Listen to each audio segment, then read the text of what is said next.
They're just, again, when we see these stories, and then we see what didn't happen. Over the weekend, of course, you had Senator Tim Scott, who was on Face the Nation, and he was blaming Democrats for the George Floyd Justice Act not passing, saying that it didn't pass because they wanted to defund the police. Let's just be real clear. Tim Scott is lying. The bottom line is that, and we had Congresswoman Karen Bass on the show. She shared with us all that they were trying to do, all that they did, all of the different ways that they were providing, giving in to the demands. But what was real interesting here is that over the weekend, again, we saw Tim Scott making all these claims, but he won't fully come out. And what I understand is, why not do it sitting next to Senator Cory Booker? Why not actually, first of all, let's come to a black source. We know that ain't gonna happen. We've been trying to get him on the show for the last 3 or 4 years. He won't do it. But it says a whole lot that that Senator Tim Scott will say that the Democrats are trying to defund the police. No, Senator Tim Scott failed. Because you heard what Congresswoman Karen Bass said. Mitch McConnell was like, a bill that he brings to us, we're gonna be able to support. Also keep in mind, y'all, Senator Tim Scott's trying to run for president. So all of this, okay, let's blame defund the police. How can he say, let's blame defund the police, when according to Congresswoman Karen Bass, you had Senator Cory Booker who went out and cut a deal, with the police unions. So I'm sort of confused. So here is, matter of fact, I want to pull up the right soundbite here so we can, this is what Tim Scott said on Face the Nation. Listen. There wasn't a net loss of funding. In fact, there was funding being increased in terms of increased mental health funding specifically, that there were specific programs for recruitment and training funding increases, body-worn camera funding increases, data collection. Yes. So that's not cutting funding. It's might be allocating it in different ways. Actually, here's what we know. We have about $1 billion in grant money that goes to police. When you start saying in order to receive those dollars, you must do A, B, and C, and if you don't do A, B, and C, you literally lose eligibility for the two major pots of money, the burn grants and the COP grants. When you tell local law enforcement agencies that you are ineligible for money, That's defunding the police. There's no way to spin that. You can spin it by saying... But this would codify the Trump executive orders. Let me finish.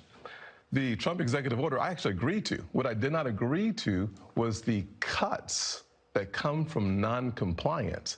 When you say, once again, that in order for you to receive the money for the burn grants or the COP grants, you must do the following. And if you don't do the following, you lose money. That's more defunding the police. We saw that tried throughout the country. You wouldn't want to cut funding for underperformance, is what you're saying? Not at all. I would say you would want to increase to police departments that aren't doing what they're supposed to be doing? Let's look at what we're asking for.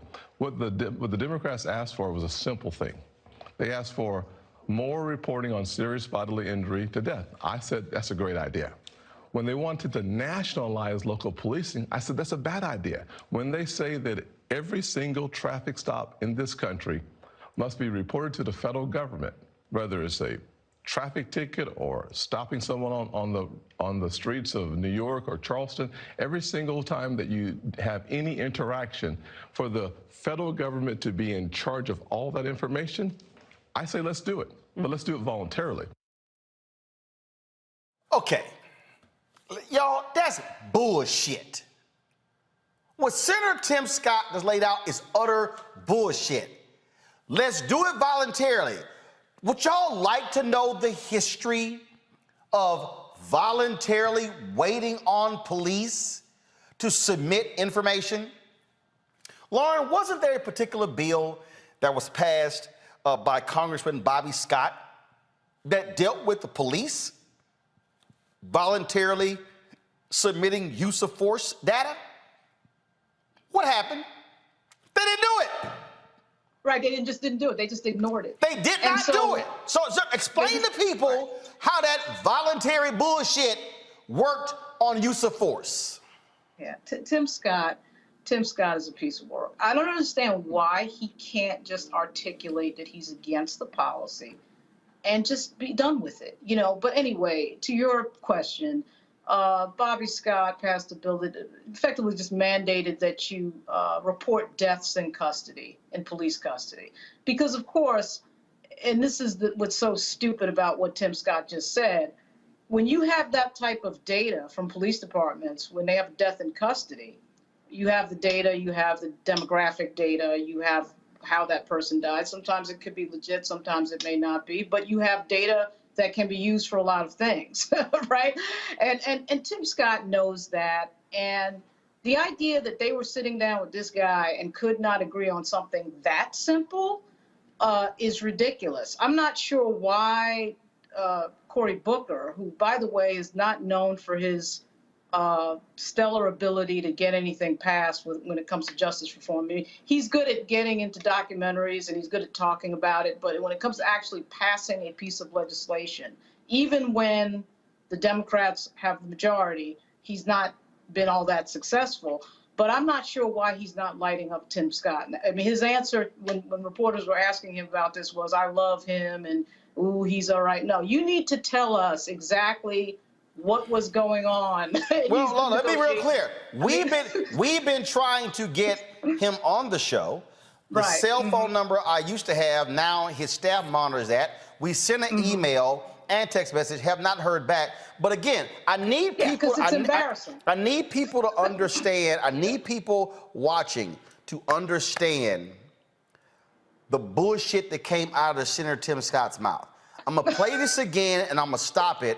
And I'm going to give y'all a prime example of how what he said, his own state of South Carolina actually did. Listen to this. I would say that there wasn't a net loss of funding. In fact, there was funding being increased in terms of increased mental health funding specifically, that there were specific programs for recruitment and training funding increases, body-worn camera funding increases, data collection. Yes. So that's not cutting funding. It's might be allocating it in different ways. Actually, here's what we know. We have about $1 billion in grant money that goes to police. When you start saying in order to receive those dollars, you must do A, B, and C, and if you don't do A, B, and C, you literally lose eligibility for the two major pots of money, the burn grants and the COP grants. When you tell local law enforcement agencies that you are ineligible for money, That's defunding the police. There's no way to spin that. You can Okay. spin it by saying. All right. So let me walk y'all through why what Senator Tim Scott just said is absolutely complete, utter bullshit. There was a time, y'all, in America where the age to drink was 18. Ronald Reagan was president. There was an effort in America to raise the drinking age to 21. There were states that did not want to do that. There were states that were making a lot of money, like Louisiana, off of selling alcohol to folks 18 above. So you know what the federal government did? The federal government said, no problem. States, in order for you to be eligible for federal highway money, you must raise your drinking age to 21. They said, no problem. If y'all want to keep it at 18, keep it at 18. But if you want federal highway funds, you got to raise it to 21. Louisiana was the last state to agree to raise their minimum drinking age to 21. So explain this to me, Senator Tim Scott. If the federal government did that for highway funds, is that not the same by saying if you don't comply with these things, then you're not eligible for this money? I'm sorry. There are numerous other examples where the United States Congress, the House and the Senate, and the president signed into law. There are numerous other examples where the federal government has said, states, in order for you to be eligible for these federal funds, you must do ABC. So I need Senator Tim Scott to explain to me the difference. This is why I'm calling bullshit on what he said. Because he's lying.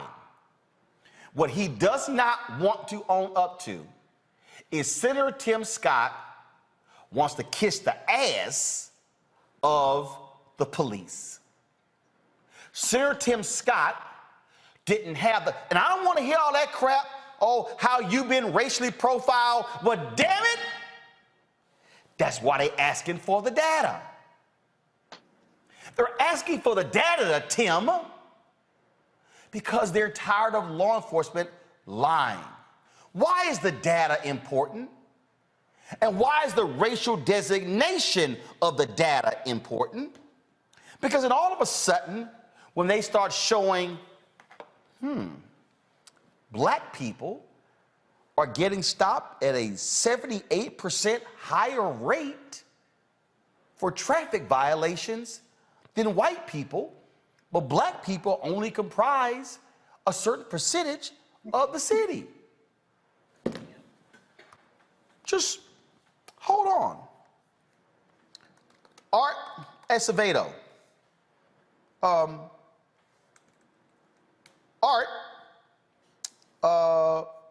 Chief Art Acevedo, the former police chief of Houston, Texas, who is now the police chief in Miami.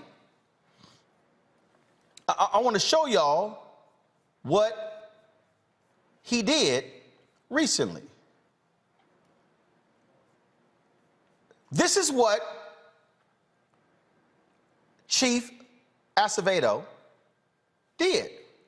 He actually came in and stated that he uncovered a pattern of unlawful use of force by officers, and then said the chain of command covered it up. Read. This is what he wrote. Furthermore, since my arrival at MPD in April, I have uncovered a pattern of unlawful use of force by officers, and in some instances, the chain of command has covered up the unlawful use of force by some officers. I have discussed my concern regarding the failure of some MPD supervisors and managers to hold officers accountable for the unlawful use of force. I have begun the process of addressing this issue with the assistance of Deputy Chief Morris, who has extensive experience as the former commander of internal affairs at HPD. And I look forward to obtaining additional help with the position slated for policy and constitutional polling to help reform the department. That might mean constitutional policing. However, during this September 13th commissioner meeting, Commissioners Carollo, Reyes, and Diaz de Portilla manipulated the budget process to hamper my reform by eliminating the funding for the two aforementioned positions, which are critical to any serious reform efforts. So we have examples of some chiefs of police wanting better oversight, of wanting there to actually be real police oversight, but you got local folks who want to stop it because they're in the bed of police. What you're dealing with here is you're dealing with, again, the failure of Senator Tim Scott to actually bring along. Let me say it again. For all of the complaining, from Senator Tim Scott, he has been an abject failure. And so, and let me be real clear, I got Senator Tim Scott's number. Matter of fact, I'm just going to pull it up. And I'm just going to let y'all know. I'm scrolling back. The last time Senator Tim Scott has responded to one of my text messages was on March 13th, 2017. I've texted him on June 25th. Matter of fact, let me see. Again, what I don't appreciate is when people like to sit here and play games.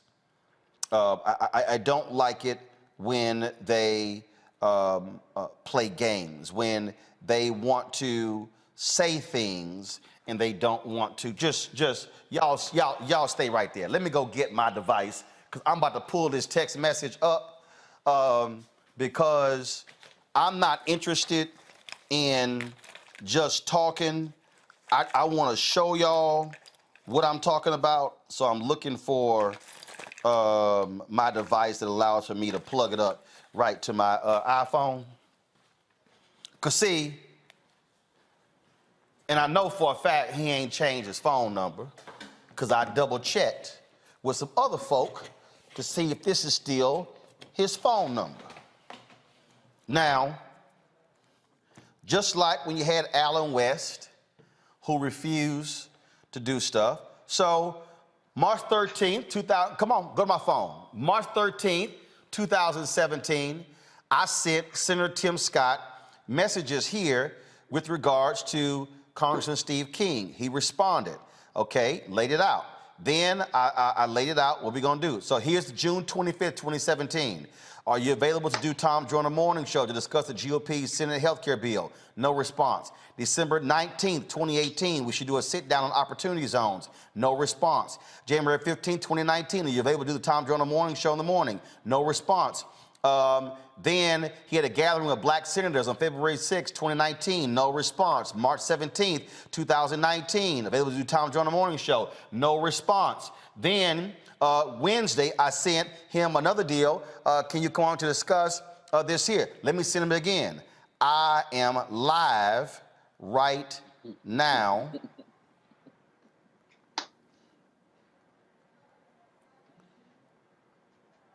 You know what? I'm gonna actually do one better. Come back to me. Come back to me. Come back to me. Senator Tim Scott, I'm live on my show right now. We're talking about the failure of the Senate to pass the George Floyd Justice Act. Hit me up, call me back, call me or text me, so you could come on the show to explain to our audience, African-American audience, why this failed. I saw you on Face the Nation. I saw all the responses, but I got a whole bunch of other questions. So for instance, I got a whole lot of other questions I need you to answer, because frankly, what I'm hearing is not, I'm not feeling that. So hit me back.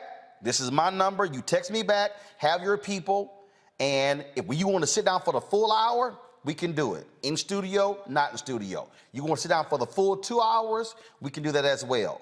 But let's have a real conversation about why this George Floyd Justice Act failed when you and Senator Lindsey Graham promised that y'all were going to actually get this thing done to the George Floyd family.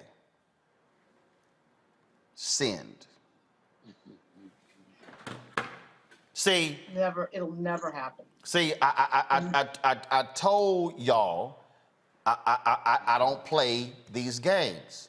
What Senator Tim Scott walked through. Now I want y'all to listen. I want y'all to listen to this one. Listen, watch this. Hold up, let me plug it back. Let me plug it back up, because I want to play this other sound bite. And see, this is why. I know you're fine. You can go talk to Margaret Brennan all you want to on Face the Nation, but she ain't gonna ask the questions I'm gonna ask you. Listen to this. Senator Cory Booker, who was your partner in this. Yes. I mean, this started under the Trump administration. It continued under the Biden administration. Exactly. When Republicans in control, went nowhere. Democrats in control, it's going nowhere. But both times, the folks that left the table were the Democrats. Let's just be clear that we have stayed at the table. We said simply this: I am not going to participate in reducing funding for the police after we saw major city after major city to fund the police. Many provisions in this bill that he wanted me to agree to limited or reduced funding for the police.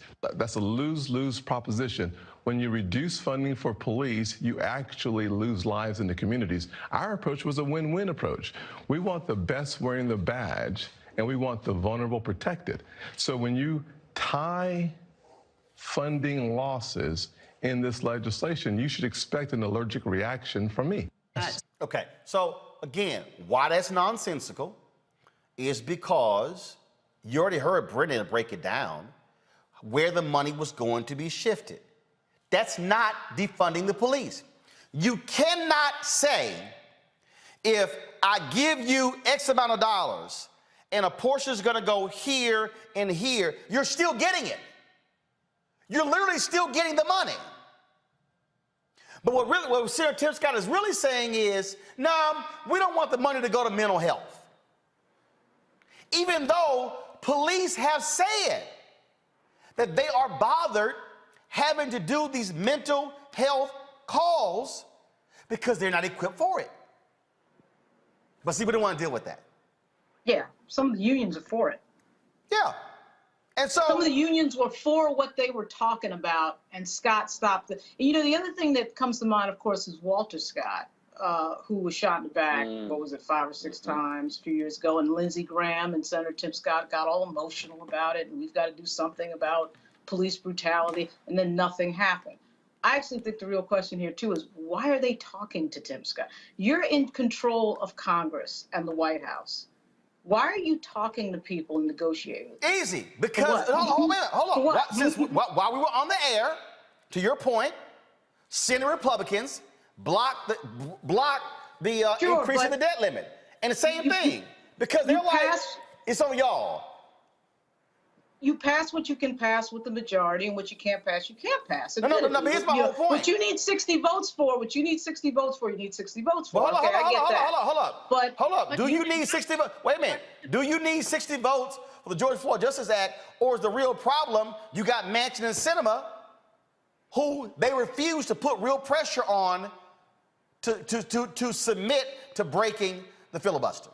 Absolutely, and that is the ultimate problem. But there are typically other vehicles of legislation, of course, that pass that you can insert language into. And there's no reason why George Floyd can't be one of those packages you insert into something that's maybe a 50-vote margin vote. That you know, you have to make a deal another way. But why Cory Booker and these people think that they're going to get anywhere with Mitch McConnell and Tim Scott on justice reform, That is fantasy world. It's Absolute fantasy hey, world. Juliana, is what I said to Congresswoman Karen Bass. I had absolutely no faith, zero, nada, That's right. That's right. none, that Senator Tim Scott and Lindsey Graham were going to be able to bring over 8 other Republicans. I had none. And you're absolutely right to have none. I mean, many of us believe that faith works, but it don't work this time. What we've got going on here is basically Republicans, they don't care about public policy. They don't care about people. They care about winning. And that's all they care about. And so when you see someone like a Mitt Romney, who knows better? I mean, I could call out the name of 10 Republican senators who know better, but they're not going to do better because they don't have to. They're not going to do better because this is a story of how essentially Republicans and them Trumpies have essentially taken over the Republican Party seat and made decency a marginal value. There, 20 years ago, you look, 30, 40, the Rockefellers, there's so many people who, we didn't agree with them on money, but they were decent. Now there is no decency in the Republican Party, and that's why your faith was misplaced. Congo? I noticed that you said he hadn't texted you since, I think, March of 2017. That coincides with 2 months after Trump came into office. So he was clearly being strategic from the jump in terms of his allegiance. I mean, he's not an honest broker. Just like Lauren was saying, the Republicans are not honest brokers. Like all of us said, we knew it was doomed from the start. And let's be clear.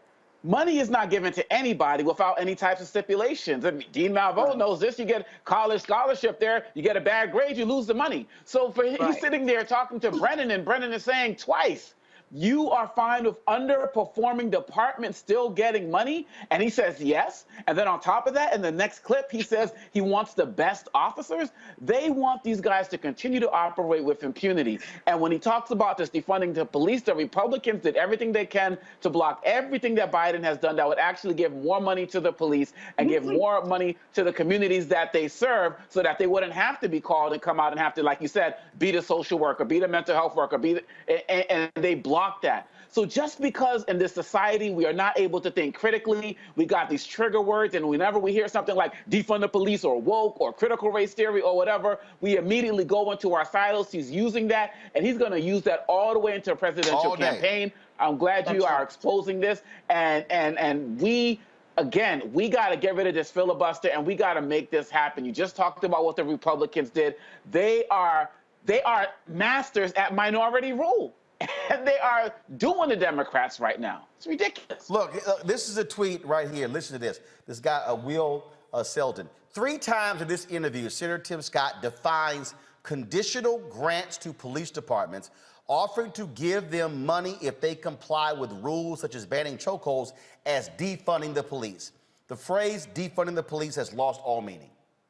Yeah, well, see, that's why he won't come on your show, Roland, because you are going to ask him detailed questions about what that burn grant money goes to, which, by the way, is usually things like body-worn cameras, police equipment. So as the interviewer on CBS said, even though she didn't conduct a particularly good interview, she made the point, he's not talking about a net loss of money. He's talking, of course, about the stipulations required under the burn grant program, which has been around forever. This is not new. So he threw that defund police out there just as a hot button thing when that's not what happened. Because as you already brought up, he's lying. He can't withstand that type of questioning from a Roland Martin. Like that's not, you're not going to get away with that in an interview with Roland Martin. You're not. You're not going to be able to bullshit your way through that conversation. So what it requires is for somebody to walk up to him physically, which I'm going to try to do tomorrow on Capitol Hill, and ask him. I mean, you can't. I'm sure that reporters have probably already tried to do this, but it's an in-person conversation. There's no doubt about it, and he knows exactly what he's doing. It's a PR game. Mm-hmm. Oh, I think that when you look at it, he wouldn't give Roland the interview because Roland would roast his chestnuts on open fire. But even more than that, he is unwilling to be accountable. So he's Mr. Bojangles. I mean, he plays the game. He's black. He's down. He's been profiled. And at the same time, what he's doing is he is essentially blocking progress. Which why not just say you disagree with the policy? So what's new about that? Because he wants to be reelected in South Carolina, which is about a third black. And if they ever saw his true colors, black folks will be running from him. He wants to be, as Roland said earlier, he would love to run for president of the United States. And in order to do that, he has some Bojangles around the white people who he will depend on. We need to know who supports him. In other words, who gives him? First of all, we already know who supports him. We already know who gives him money. Okay, it's established. It's the same as the other Republicans. But here's the deal: what I cannot tolerate is the bullshit fucking lying. I can't tolerate that. Look, okay, this is not hard, y'all, and this is very simple. Go to my computer. This is all you typed in. What type of grant does the federal government prefer? This is what I typed in. How does the federal government stipulate conditional grants? Right.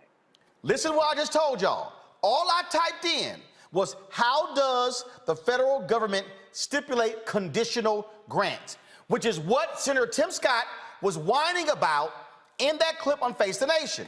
Okay, look, the Congressional Research Service informing the legislative debate since 1914. This is dated May 22nd, 2019. Federal grants to state and local governments, a historical perspective on contemporary issues. Go to page 3. Okay, page 3. A continuum of federal grant administrative conditions.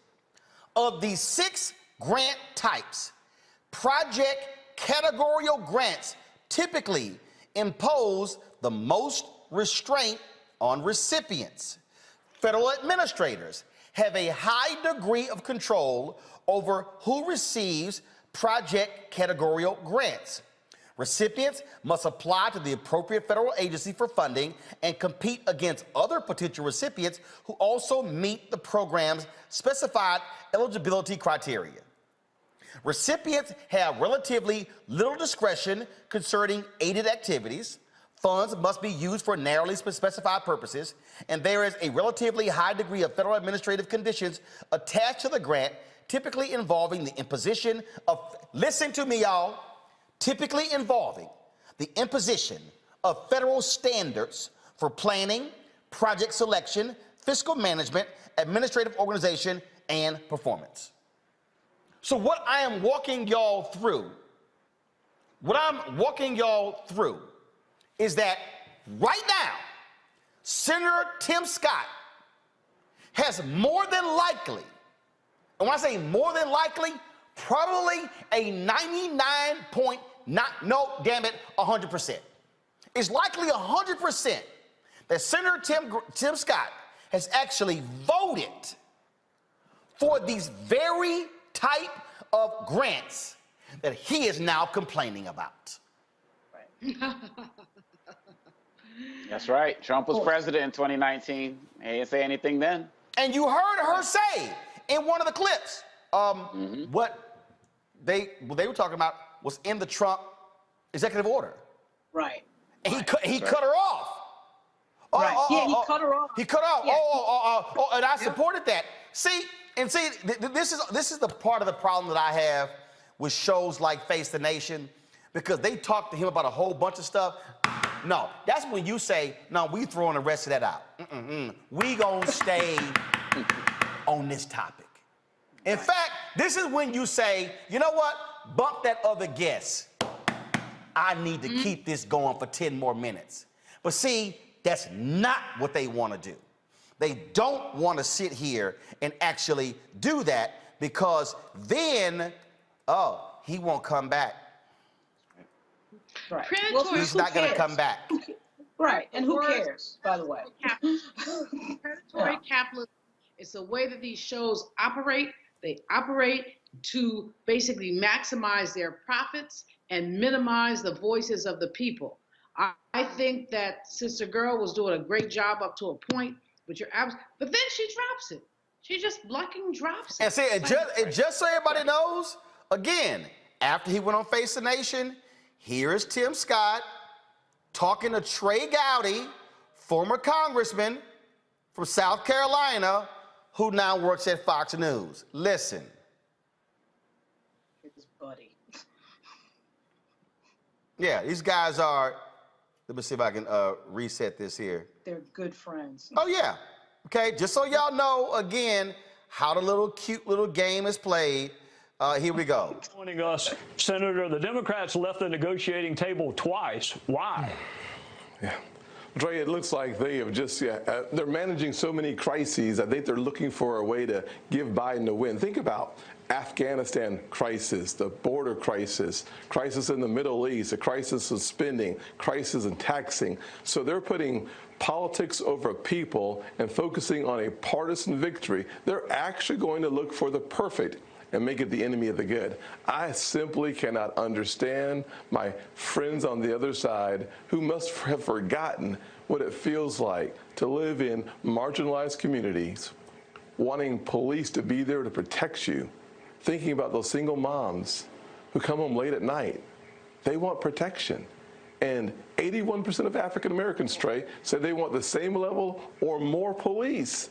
And you listen to the other side, they're elites. They must not care. Okay. See, this is the game they play. This is the game they play. 81% of African Americans want to feel safe. Yeah. I don't know anybody who prefers to be unsafe. Right. But what Senator Tim Scott did not mention on Fox News is the damn near $1 billion local governments have paid out in police abuse cases. What you hear Senator Tim Scott did not mention was the 2 cases we showed y'all of canine dogs attacking 2 black men. What he didn't mention is Laquan McDonald's case in Chicago, where the cops lied about the shooting and Van Dyke was convicted. He didn't mention the cop in Florida who's in prison for shooting the brother who was in the choir. The cop was driving an unmarked van and walked up on the brother and damn near immediately started shooting. See, he ain't mentioned none of those cases. See, what Senator Tim Scott will never say to Fox News and own up to is black people want to feel safe in their communities. What they don't want are being beaten by cops, being lied on by cops. That's what they don't want. But I guess he overlooks those marginalized voices. No, that's right, of course. I mean, this is the game. His game is all about making sure that nobody is in a position to ask him questions for more than, 2 or 3 minutes, because it can't withstand, this routine cannot withstand 3 or 4 minutes of specific questions. And he knows that. This is the PR game. And that's why I don't know why the big charade. If it was any other senator, if it was Jim Inhofe or some conservative Republican, they would have said, look, I'm not for this. I don't want to change anything about policing. I'm not in favor of the George Floyd Act, so I don't want to talk about it. So why did we just go through this big charade? Why did Tim Scott want to appear as if he was interested? For what? Well, Laura, I mean, he wants black people to think well of him. So it was a great optic for him to say he was going to do this and to sit with Karen Bass and to sit with the others. It was a great optic. But he never in his entire lifetime planned to move any closer to Bass and the others around the George Floyd Transparency in Policing Act. What he did.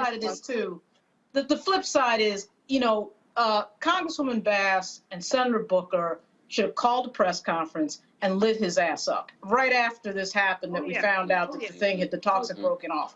Because this whole kumbaya, this whole routine that they're doing of not specifically bringing up the dysfunction and the fact that the Republican Party is not interested in serious policy, in serious federal policy, that needs to be pointed out as much as possible. Okay, so here's the deal. Here's Senator Cory Booker, you know, on Meet the Press, and I saw him earlier. You know, there was an interview when he was on Black News Channel. Senator Cory Booker, I need you to, and I already sent him a DM saying I need you to have your staff return some phone calls, because I've been trying to call you because you changed your cell phone number, and maybe I should call the girlfriend, Rosario Dawson, to get a message to him, like, yo, can you call a brother? No, because like bottom line is here, like, we were out there. We were dealing with it. So this is what he told Chuck Todd, and I appreciate them going to all these mainstream folks, but come talk to black people where people actually watch the show. Listen to this. Want to let you go without asking about your take on why police reform didn't come to fruition. Here's what Tim Scott said. He said Democrats said no because they could not let go of their push to defund our law enforcement. Is that correct? No. Again, why are we descending into partisan name-calling or partisan corners?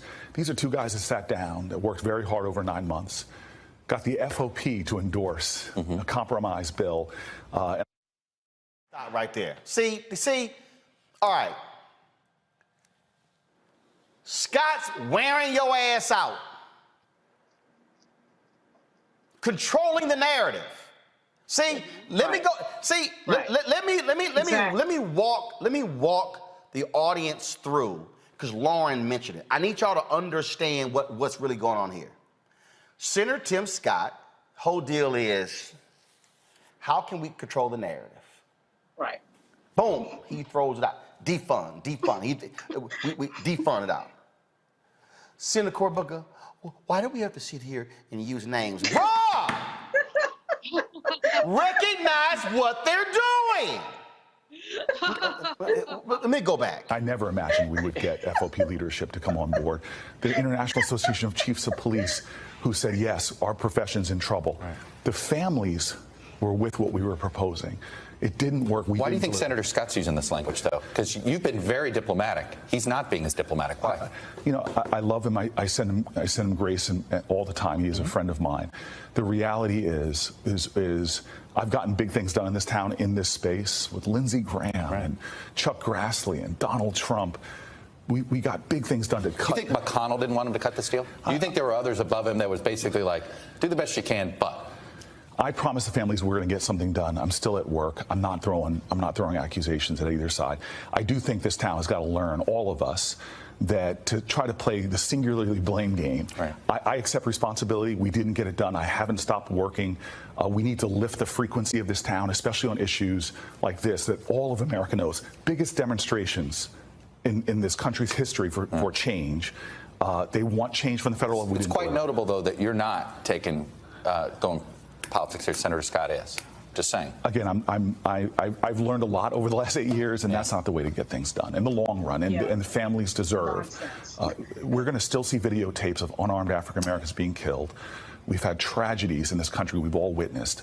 We've got to start getting things done. And the wonderful thing about it is, police leaders understand it as well. We've got to get back to the table eventually and get big things done.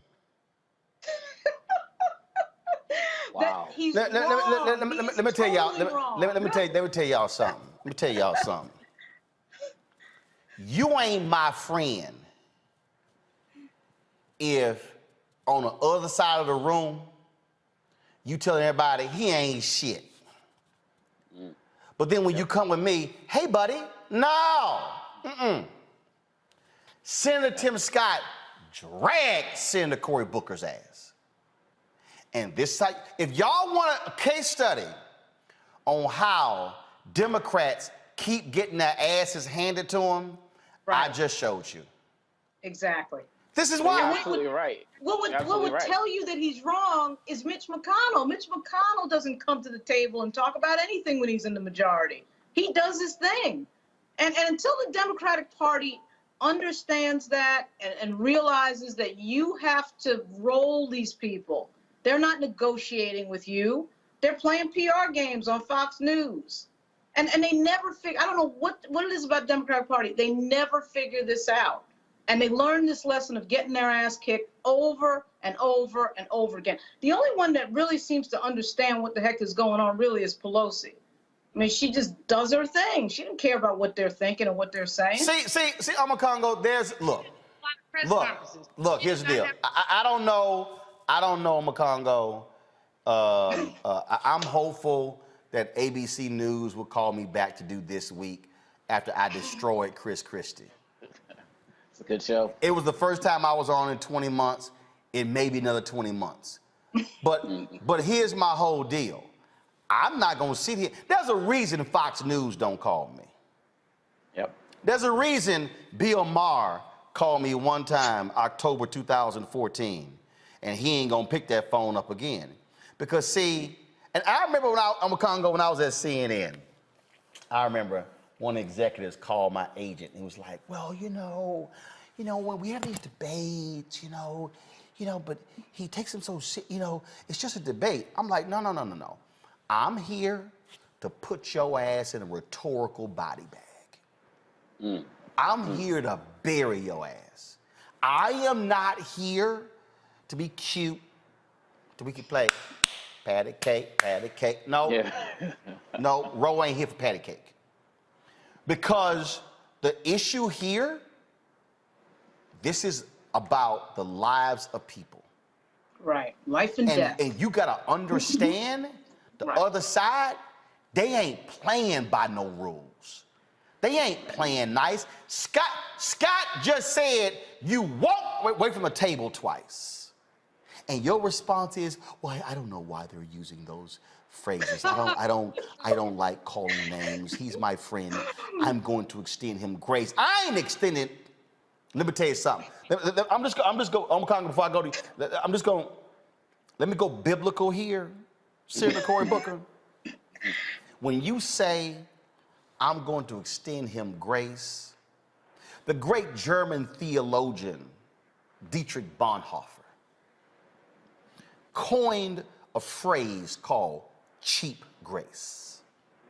And cheap, and just so everybody need to understand, the German theologian Dietrich Bonhoeffer studied at Abyssinian Baptist Church in Harlem.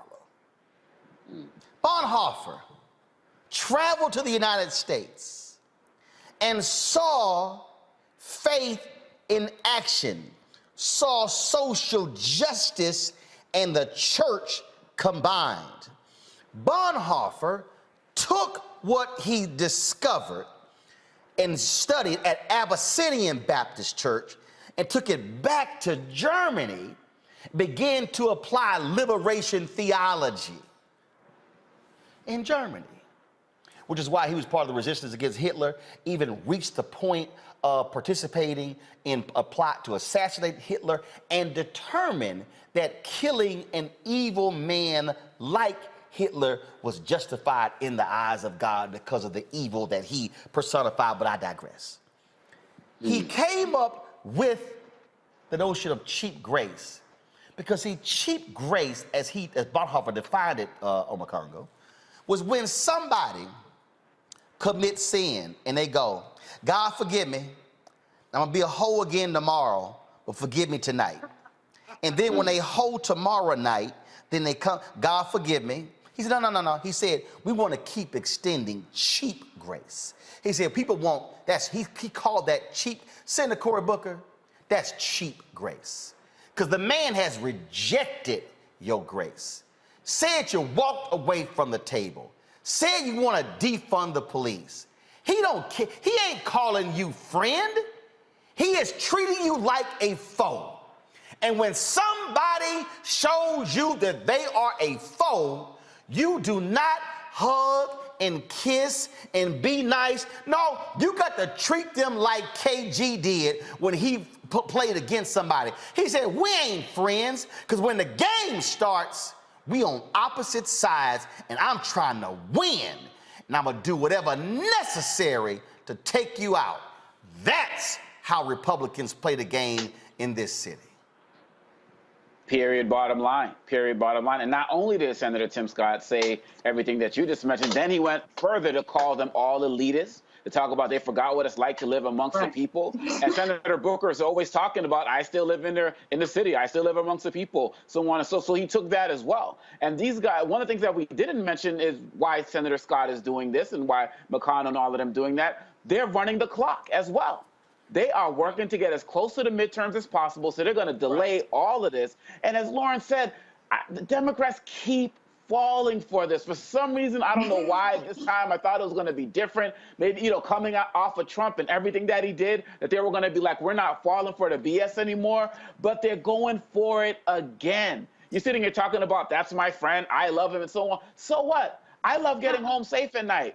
I love, you know, when a cop runs up to me, I love knowing that they're trained and they're not going to try to just shoot me up just because you know, my lights are off or something like that. This is like you said, this is life or death for us. And that's why when you go into these studios, you don't play with them. And that's why these senators and Congress folks can't be playing with these guys right now, because they don't care about our lives. And Senator Booker, you know, respect what you're doing. Representative Bass, loving all of the work that you're doing. But you're right, these senators, we gotta play hardball, man, because it is literally for us a matter of life or death. Forget all of this friendship stuff. Hold on. Before I go to Julian, again, I'm just gonna give y'all a quick, literally, we gonna close out in 3 minutes. But I just want, this is a 38-second clip. Now, y'all know I don't never like showing anything from CNN. But I'm gonna show y'all how not to respond to Republican attacks. Watch this. The bill that you were pushing was defunding the police. Again, it's unfortunate. You remember on this saga, we got the head of the FOP. Stop right there. Okay. Okay, let me go back. Here's the question. The bill that you were pushing was defunding the police. Boom. Come back. This is your response. Jake, that's a lie. And it's an offensive lie, as Senator Tim Scott knows it. Period. He knows that's not the case, and I wish he would stop telling that lie in order to score points with his Republican counterparts. Listen. No, hold on. Listen. Again, it's unfortunate. You remember on this saga, we got the head of the FOP, the director of FOP, IACP, these are some of the biggest unions and law enforcement agencies, to go with us on a lot of common sense reforms. And those folks don't want to defund the police. This is a bill that would have had millions of dollars for police to. Okay, hold on. So, fewer dollars though? Millions of dollars more. Additional dollars, because we want to help officers with mental health issues. Stop. Okay, all right. So, this is how you say it. Jake, I met with the Fraternal Order Police. They agreed to this. I met with the International Police Association. They agreed to this. The very people, Jake, who are wearing the badge, who are patrolling the streets, they agreed to this, and this. Senator Tim Scott, who does not wear the badge, refused to actually do this. You also don't go on television with that mansy-pansy, weak-ass millions of dollars. No! Give a number. Say 75 million, 125 million, 200 million. That's what you do. Learn to fight when you are in a war. Right. Instead, we've been millions of dollars. Jay goes, hire a lawyer. No, I mean millions. No, give me number. Julian, go ahead. You know, I mean, you're absolutely right. These Negroes run around acting like they're scared. They have the power in the Congress, in the Senate with 50 votes. They have the presidency. They have the White House. Why do these people not just do their damn work? Just do your work. I'm so disappointed in Cory Booker that I cannot even articulate it. But he'd been Mr. Bojangles much of his life. He was anointed by the Clintons and others as this, you know, Harvard, Yale, wherever he went, black man who's so articulate that he was still of the people. Well, no, he's not of the people. And Tim Scott is right about him from that perspective. Because if he was of the people, he would not be mouthing this bullcrap. He just wouldn't be doing it. And so what we need to do about those like Scott and those like Booker is vote them out, both of them. Lauren is up there cracking up. She's cracking me up by watching her crack. And because this shit is funny, excuse my language, but this shit is funny. It's funny when you have all the power, but you refuse to exercise it. And what it does is to the detriment of our people. And the challenge then, though, is that these people come running back around us every 2 years, 4 years for elections, talking about vote for me because I'll set you free. No, you really won't. No, you really didn't. Folks, look, all I'm trying to say is this here. This is too serious to continue to play these games. The Republican Party, listen, I need everybody listen to me, and all y'all people who sending me dumbass tweets like some woman talking about you ain't right for supporting Biden. Fool, it was Trump or Biden. Come on. That's who the hell it was. Y'all can sit here and run around y'all want to. Here's what I know, and y'all need to listen to me clearly on. The Republican Party wants to take over the House and the Senate, and they want to win back the White House in 2024. They will not support any civil rights investigation in the Department of Justice. They will not support any police consent decrees in the Department of Justice. One of the first acts of Jeff Sessions under Donald Trump was to remove the money that they were used to investigate white domestic terrorism and moved it over to target Muslims, when the greatest threat, according to the FBI director, was white domestic terrorism. And y'all can sit here, and let me tell you, and I ain't never said anybody, Biden damn sure ain't perfect. But if you tell me I got a choice between busting his ass and dealing with crazy ass Trump and his white nationalists, ain't even a discussion as far as I'm concerned. But what we are not gonna do is sit here and play games with these folks who wanna play nice. So I wanna know where all the white streets after George Floyd was killed. Who y'all calling on Capitol Hill? Are y'all flooding the offices of Senator Tim Scott? Everybody who was protesting in LA, and Portland, and Milwaukee, and Charlotte, and New York City, and Houston, and St. Louis, every major city, where y'all at? All y'all corporations, all y'all corporations, all y'all corporations, all y'all corporations who posted your black squares, where y'all at? Come on. Where y'all at? I want to know why y'all silent. Yep. I'm talking to y'all right here. Come on. Where y'all at? Where are you? Why are y'all not jumping all over Booker and Scott and saying, get back to the table and negotiate? Because for many of you, it was performative. For many of you, it was following the leader. Oh, everybody's talking about it. Yo, send out a George Floyd tweet. Post a black box. Say Black Lives Matter. Black Lives Matter after the black man was killed, and it matters after the bill was killed. What y'all gonna do? It's time to be smart. Roland Martin's doing this every day. Oh, no punches! Thank you, Roland Martin, for always giving voice to the issues. Look for Roland Martin in the whirlwind, to quote Marcus Garvey again. The video looks phenomenal, so I'm really excited to see it on my big screen. Support this man, Black Media. He makes sure that our stories are told. See, this difference between Black Star Network and Black-owned media and something like CNN. I got to defer to the brilliance of Dr. Carr and to the brilliance of the Black Star Network. I am rolling with Roland all the way. Honored to be on a show that you own. A black man owns the show. Folks, Black Star Network is here. I'm real revolutionary right now. Roland was amazing on there. Stay black. I love y'all. I can't commend you enough about this platform. that you've created for us to be able to share who we are, what we're doing in the world, and the impact that we're having. Let's be smart. Bring your eyeballs home. You can't be black-owned media and be scared. You dig?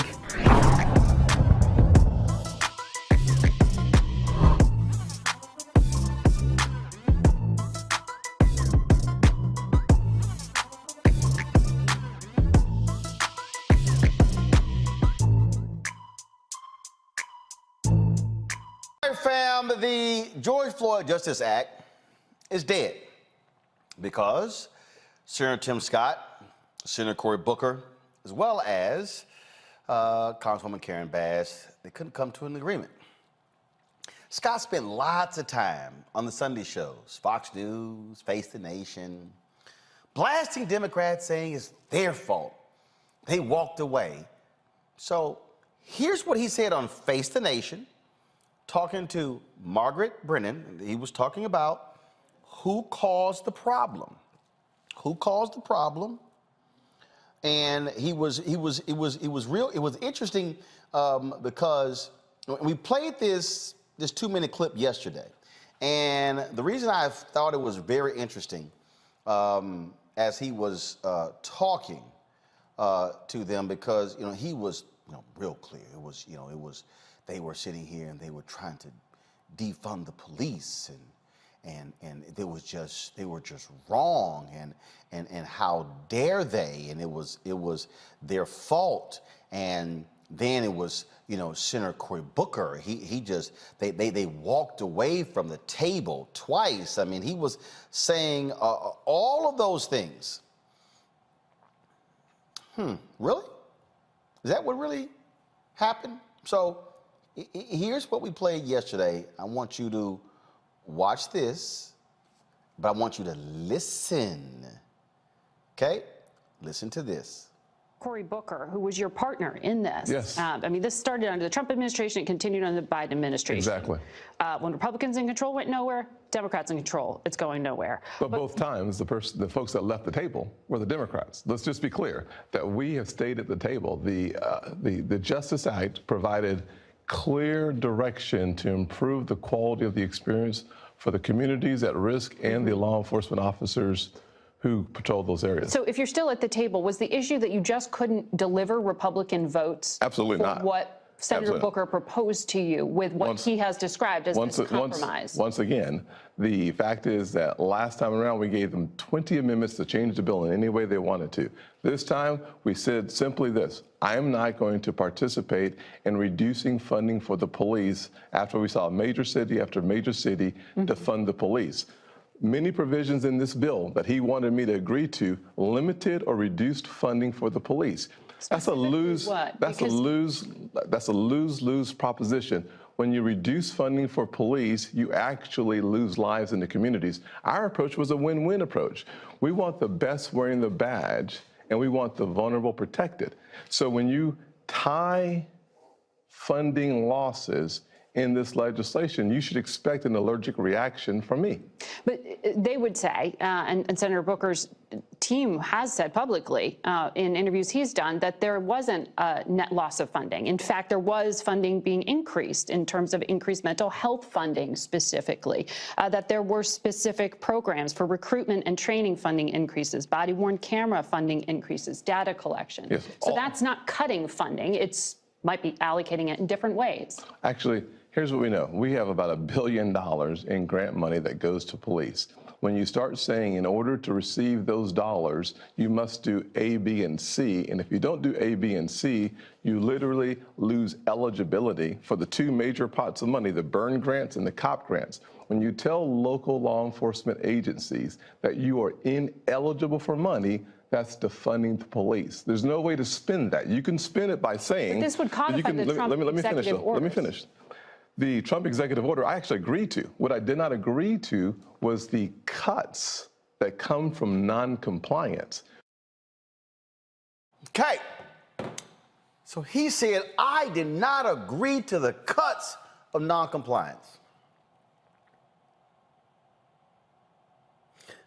But did he remember what came out of his mouth a year ago when he was talking to Judy Woodruff on PBS. Roll it. Thank you so much for joining us. I want to ask you first about some of the Democrats' reaction. They are saying, yes, this is a move in the right direction, but the Senate Minority Leader Chuck Schumer said today that it doesn't rise to the moment. We heard House Speaker Nancy Pelosi say it's inadequate. Do you think you will be able to get enough Democratic votes to get this to a debate and a vote on the Senate floor? Well, if we do not, then they'll have to explain to the families that I met with yesterday at the White House and the families that I met with yesterday in my office on why we're not willing to take seriously some of the changes that are important to those families who've lost loved ones because of the police interaction. This bill, modeled after much of the House bill, is an important step in the right direction. It also includes the focus of the president and the priorities in the executive order. So we have a chance to do something meaningful for the American people, especially communities of color who are losing confidence in the institutions of authority in this country.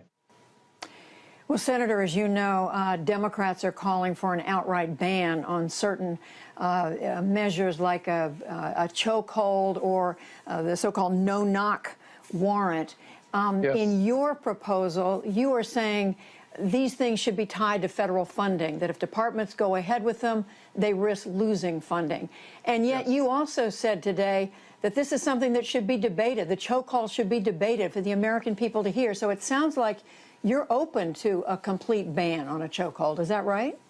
Well, I would say it this way. My legislation gets us to the position where if you are in a law enforcement department that does not already have a ban on chokeholds, you do not have access to the federal funding. The House bill does not have the ability to actually, in my opinion, ban chokeholds. What they do is they defund states' revenue streams from the federal government. It's kind of the same thing, to be honest with you. The fact of the matter is that policing is a local government decision, not a federal decision. So I'd love to see how the Democrats thread that needle from federalism and the local department's ability to make the decisions. We do that through the refusing to give them the grant dollars. The White House, in their executive order, does the exact same thing through a certification process. So all three levers of government have the same objective. I think we get there if we keep working together, looking for a solution. So I hear a little bit Wait. He just said that if y'all don't have it in place, you can't access the federal money. He then said there's a certification process. So if y'all don't go through it, y'all don't get the money. Is that not what he criticized a year later on Face the Nation? When he said that, oh, they trying to defund. I'm sorry, Tim. I just want to be clear. Did I hear you say this? Increases body-worn camera funding, increases data collection. Yes. So that's not cutting funding. It's might be allocating it in different ways. Actually, here's what we know. We have about $1 billion in grant money that goes to police. When you start saying in order to receive those dollars, you must do A, B, and C, and if you don't do A, B, and C, you literally lose eligibility for the two major pots of money, the burn grants and the COP grants. When you tell local law enforcement agencies that you are ineligible for money, that's defunding the police. Hold up, okay. I need y'all to roll that clip from Judy Woodruff back about 45 seconds. Roll it back 45 seconds, and then I want y'all to hear what Tim Scott said a year ago to Judy Woodruff. Press play. Is a defund states' revenue streams from the federal government. It's kind of the same thing, to be honest with you. The fact of the matter is that policing is a local government decision, not a federal decision. So Democrats thread that new federal funding, enforcement department that does not. Debated. The chokehold should be debated for the American people to hear. So it's guys, put it on pause. Go back 30, 45 seconds. See, folks, this is what happens when you forget your last lie and then you go on TV with a new lie. He literally said to Judy Woodruff that if you do not do these things that we stipulate by the federal government, you're not going to have access to the money. He literally said in the Trump executive order, there's a certification process. Y'all, a certification process means if you're not certified, you don't get the money. Press play. And yet you also said today that this is something that should be debated. The chokehold should be debated for the American people to hear. So it sounds like you're open to a complete ban on a chokehold. Is that right? Well, I would say it this way. My legislation gets us to the position where if you are a law enforcement department that does not already have a ban on chokeholds, you do not have access to the federal funding. Stop, pause. So if you do not have a policy already banning chokeholds, you can't get the money. That's the same thing he criticized. Press play. Does not have the ability to actually, in my opinion, ban chokeholds. What they do is they defund states' revenue streams from the federal government. It's kind of the same thing, to be honest with you. The fact of the matter is that policing is a local government decision, not a federal decision. So I'd love to see how the Democrats thread that needle from federalism and the local department's ability to make the decisions. We do that through the refusing to give them the grant dollars. The White House, in their executive order, does the exact same thing. Stop! We do that by refusing to give them the grant dollars. Is that not defund? He then says the Trump White House does the same thing with their executive order.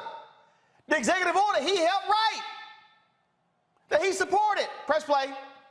Certification process. So all three levers of government have the same objective. I think we get there if we keep working together, looking for a solution. So I hear a little bit of give in your position, but let me also ask you about this concept, legal concept, qualified immunity. Stop. See, now, see, again, this is what happens when you lie. Today, this statement came out. Largest U.S. police group appears to counter Senator Tim Scott's argument that Democrats sought to defund police in reform negotiations. Two prominent police organizations, the International Association of Chiefs of Police and the Fraternal Order of Police, appeared to push back against Scott's argument in a statement Tuesday. Though the senator's name was not mentioned, quote, despite some media reports, at no point did any legislative draft propose, quote, defunding the police. In fact, the legislation specifically provided additional funding to assist law enforcement agencies in training, agency accreditation, and data collection initiatives. These provisions would have helped strengthen law enforcement, improve community police engagement, quote, without compromising management and officers' rights, authorities, and legal protections. This, y'all, is the statement right here. I'm going to pull it up. This is the actual statement right here. Right here. So here's what happened. Scott said, Well, you need to get the unions on. Booker said, cool. Booker went to these two unions, got the deal. All of us came back, brought it back to Scott, said, they on. Then all of a sudden, the deal got leaked. Then the other unions start yelling and screaming, scuttle the whole deal. See, Scott's been disingenuous. He's lying. At no point did Scott say that the unions were on board. So he goes on Face the Nation, he goes on Fox News, blasting Democrats, saying, oh, they want to defund the police. Here you have two police unions, Fraternal Order Police. We ain't no friends with FOP. Admitting that's a lie. So who will you believe? Y'all also notice Tim Scott would not say specifically, this is what I need in the bill. You know why? Because we had Congresswoman Karen Bass on the show on Thursday. I've talked with others on Capitol Hill. Scott kept moving the goalposts. Scott wouldn't commit.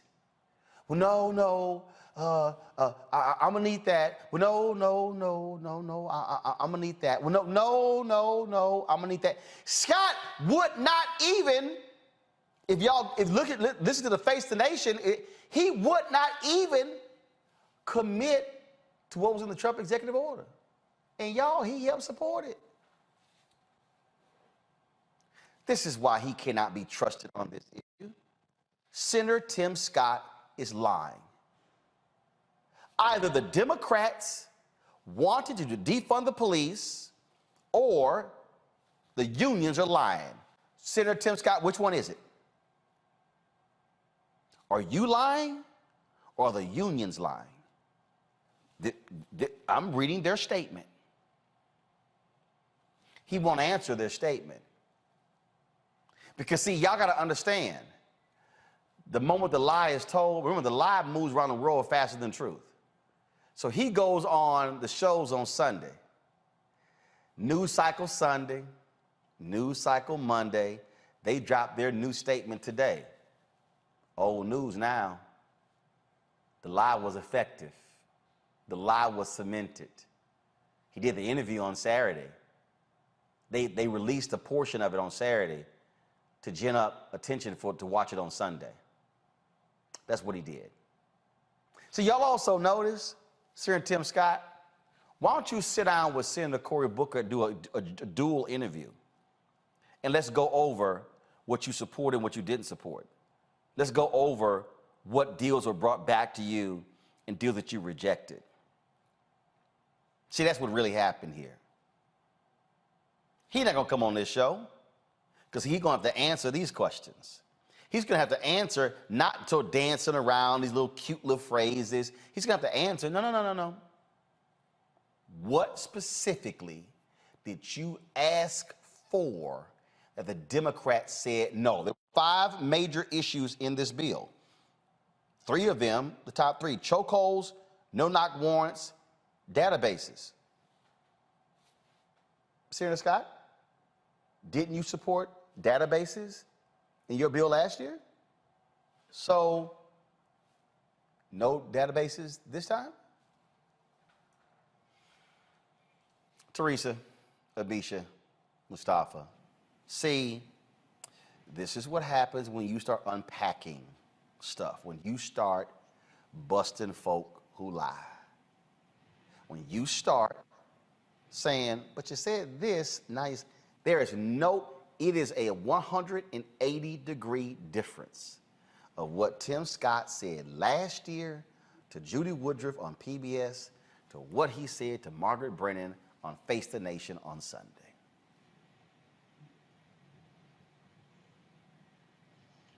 Any one of you can jump in. No, you're right, Roland. I think that we also have to remember that something else happened between last year and that Julie Woodruff interview and what happened over this past weekend. What we saw was a great mass of people who were marching, protesting, those on the right as well who wanted to get some level of attention during the election cycle, understanding that voters really cared about police brutality.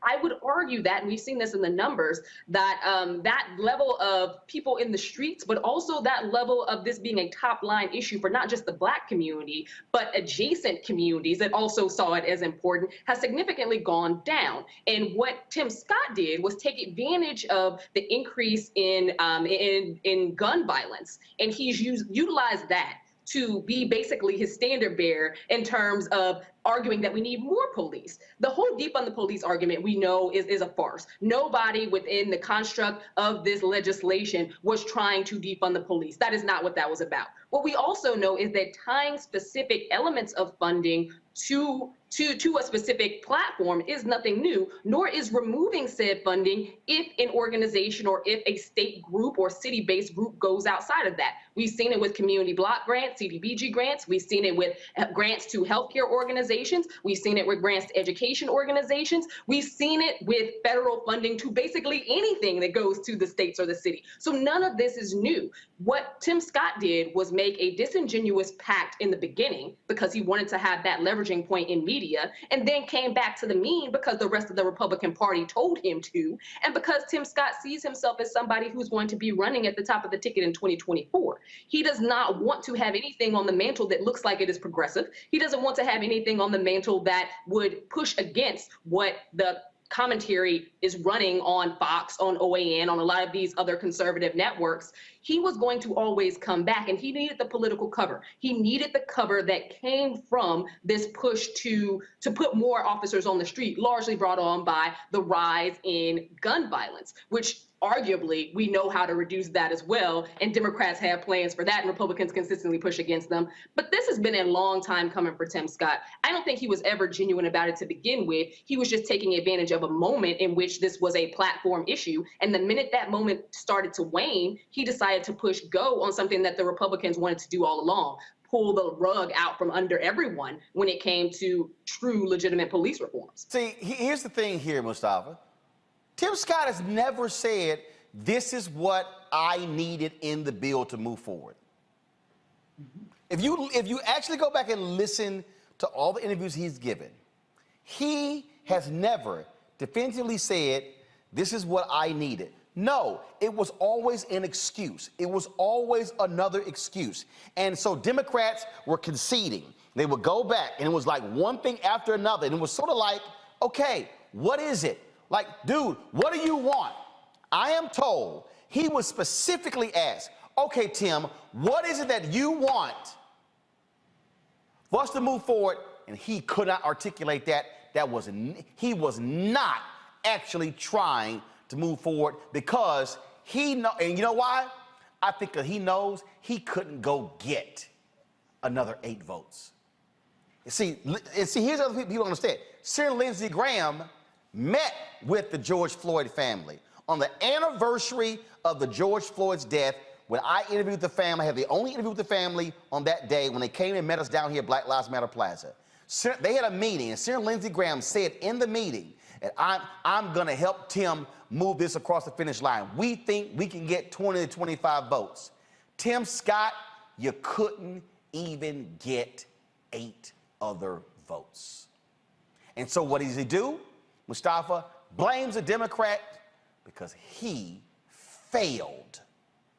He could not convince his own Republicans to support a bill that he was their lead negotiator. I mean, that's exactly right. I mean, you know, he doesn't want to get locked down and have to give specifics because he knows, like you said, the Democrats were willing to do whatever was necessary to get something passed. The country was demanding that something get passed. And, you know, folks pulled his card. And when they pulled his card, he used the Shaggy defense. He said, it wasn't me. And, you know, and he keeps saying it. You know, I didn't say that. I didn't do that. And then when people run the tape, you know, the truth is revealed. So, you know, we know what we're dealing with here. Misha laid it out for you. This is about him preparing himself for the 2024 election.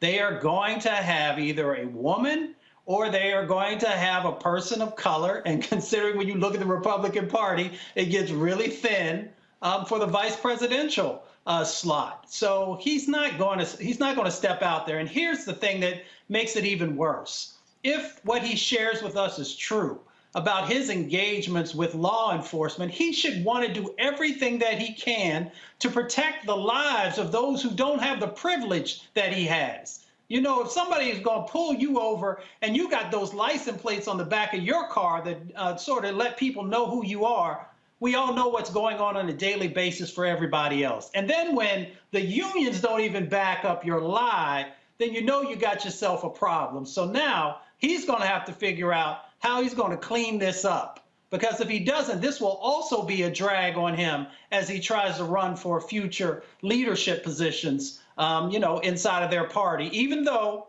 we know that Donald Trump used to be able to say and do anything and continue to reinvent the facts as he moved along. I don't think Tim Scott's going to get that same grace that they gave Donald Trump. Teresa, I broke it down last night, and as far as I'm concerned, Democrats are being too soft, too weak in going after Senator Tim Scott. If that man's going to sit there and lie, I mean, the police unions, they have completely contradicted Senator Tim Scott. I don't understand why they are not firing back and checking them left and right by saying, no, you're lying. Absolutely. I think Senator Cory Booker, you know, is our lead spokesperson on this issue as it relates to trying to get this done. And I think he can speak to some of the actions that Senator Tim Scott has delivered, which was absolutely nothing. And it's unfortunate because, again, Senator Scott has been used. Of course, we knew that he wasn't going to have the votes. I think maybe in the early stages, he probably thought, you know, I am the Republican Party's, you know, golden child. I want to say boy, but golden child.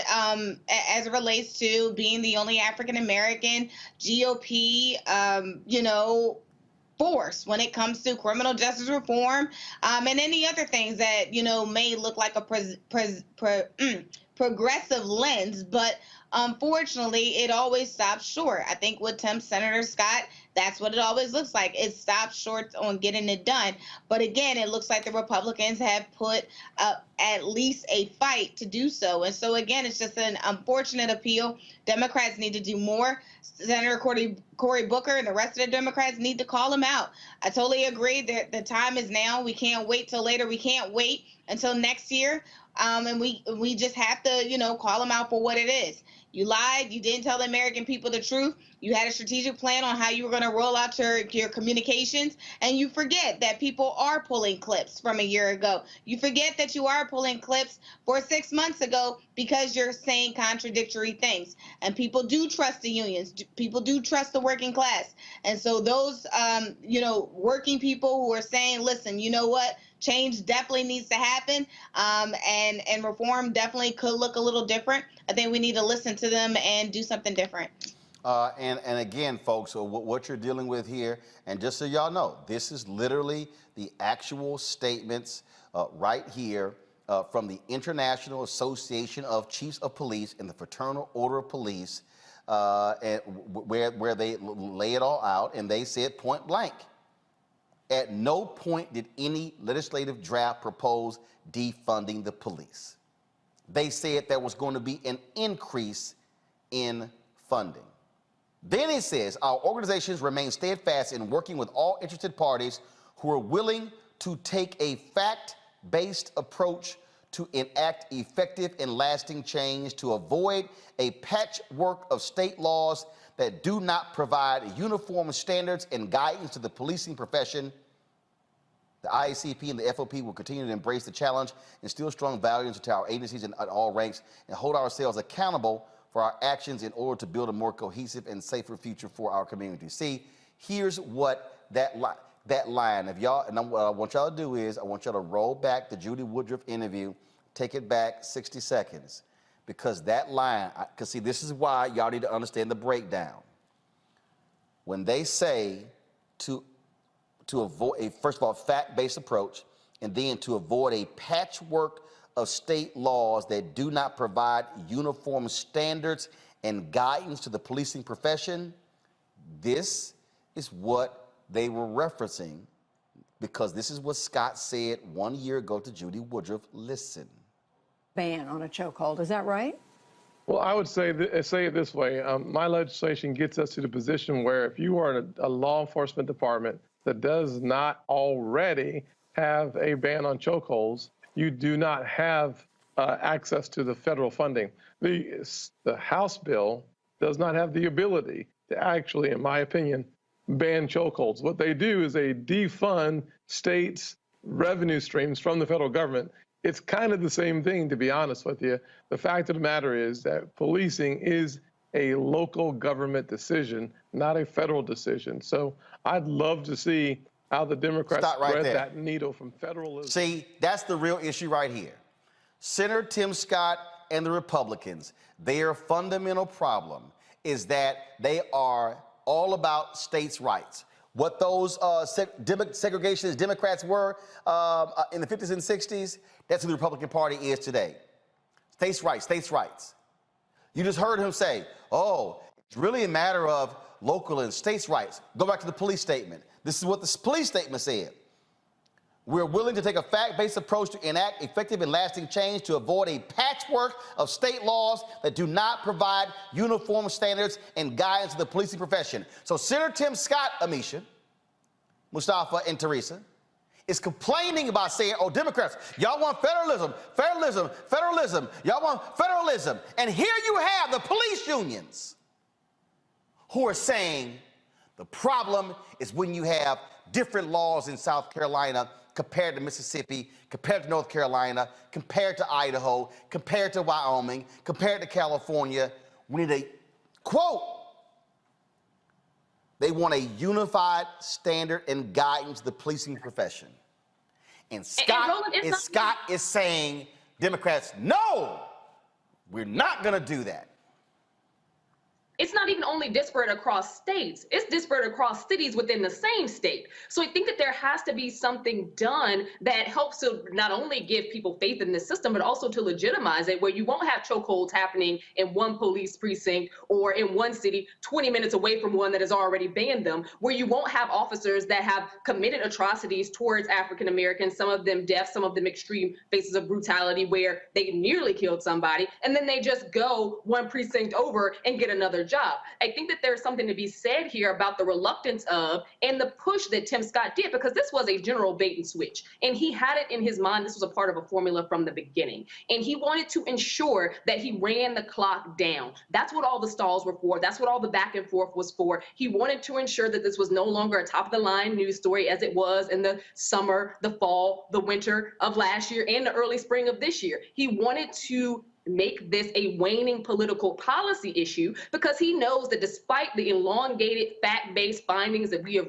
reduced, the things that we've talked about on this show, the things that I've heard on other shows as well, at the end of the day, Republicans don't care about facts. They don't give a damn. And having a playback of what someone said last year versus what they said this year, Republicans are very used to this type of rhetoric because they want what they want and they will take it by any means necessary. Right now, they're running on a defund the police, anti-defund the police mantra, and they've seen gains across the country in doing so, and they think it's going to help them in midterms as well. They're not going to let that go. Again, here's the whole deal, Teresa, from a messaging standpoint, and Mustafa. If you're Democrats, you ain't got any room margin for error. You need to be out there messaging point blank saying, yo, we were ready. He failed. He was the one who couldn't deliver. And frankly, I'm sorry, and I said to Senator Cory Booker, I saw his appearances, they were weak. They were weak. It was weak sauce. I'm sorry. The man is hitting you with a sledgehammer, and you coming back, well, I'm not going to get into name calling. He was my friend. I'm going to extend him grace. Damn that. No grace. No grace. You got to go, you got to get right to it.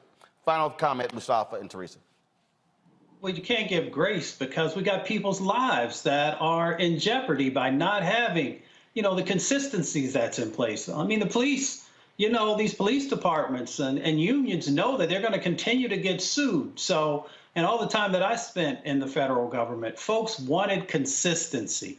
In the states, industries wanted consistency so that they knew what the regulation was. What are the, the lines that we can operate in?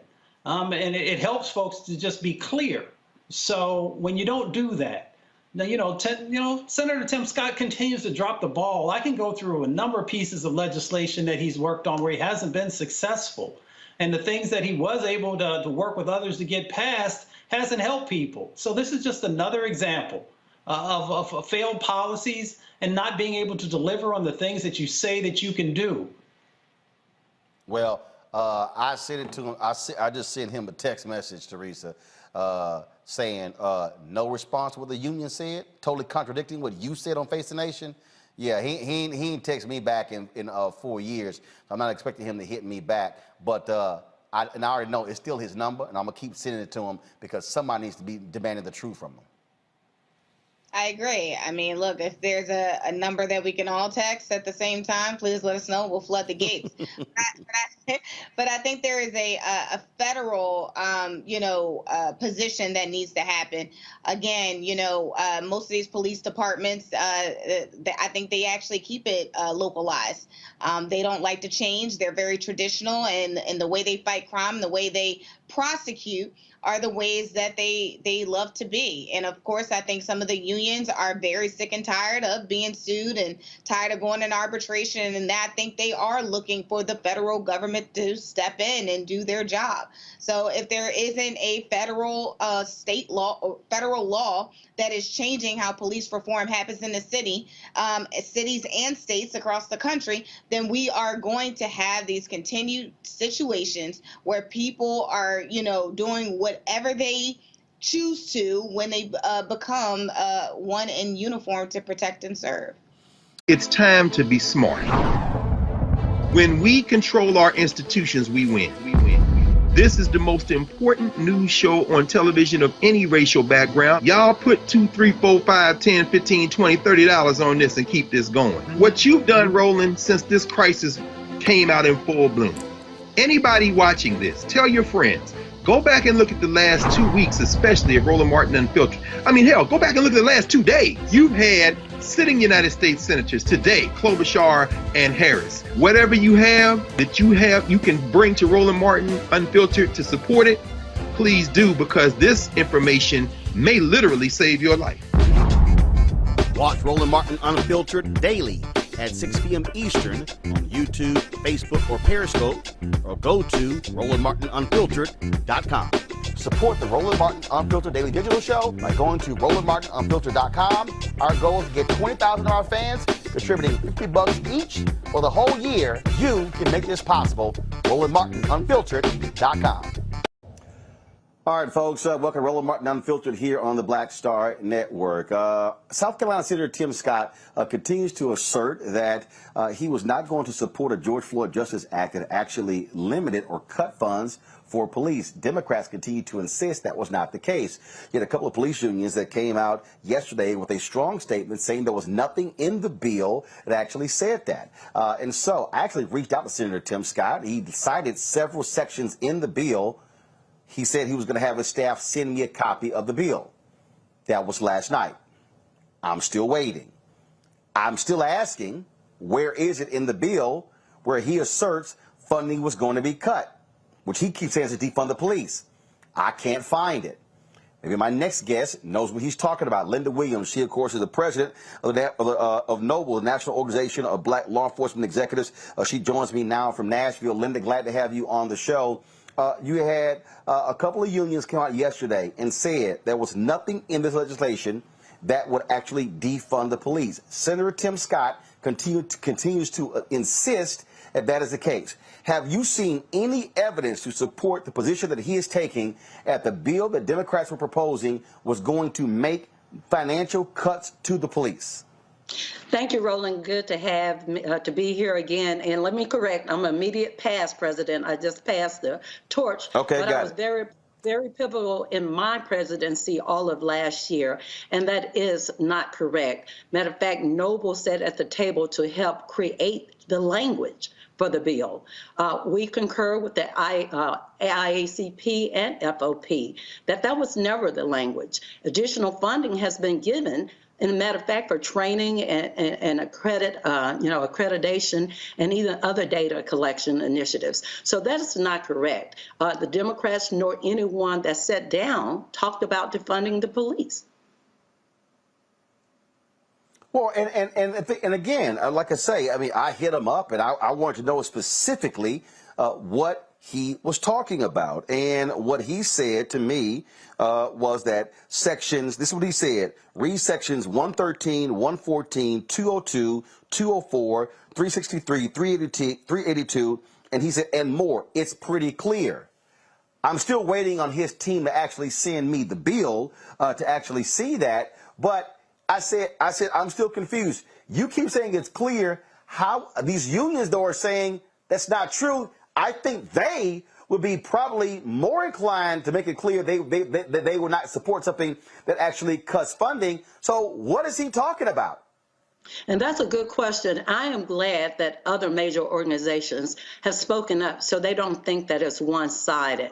I don't know all of those numbers, but I'm very familiar with the bill.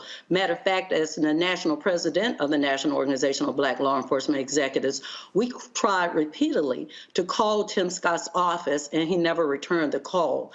I sat at the table with Cory Booker and even worked on legislation and, op-eds with Sheila Jackson Lee.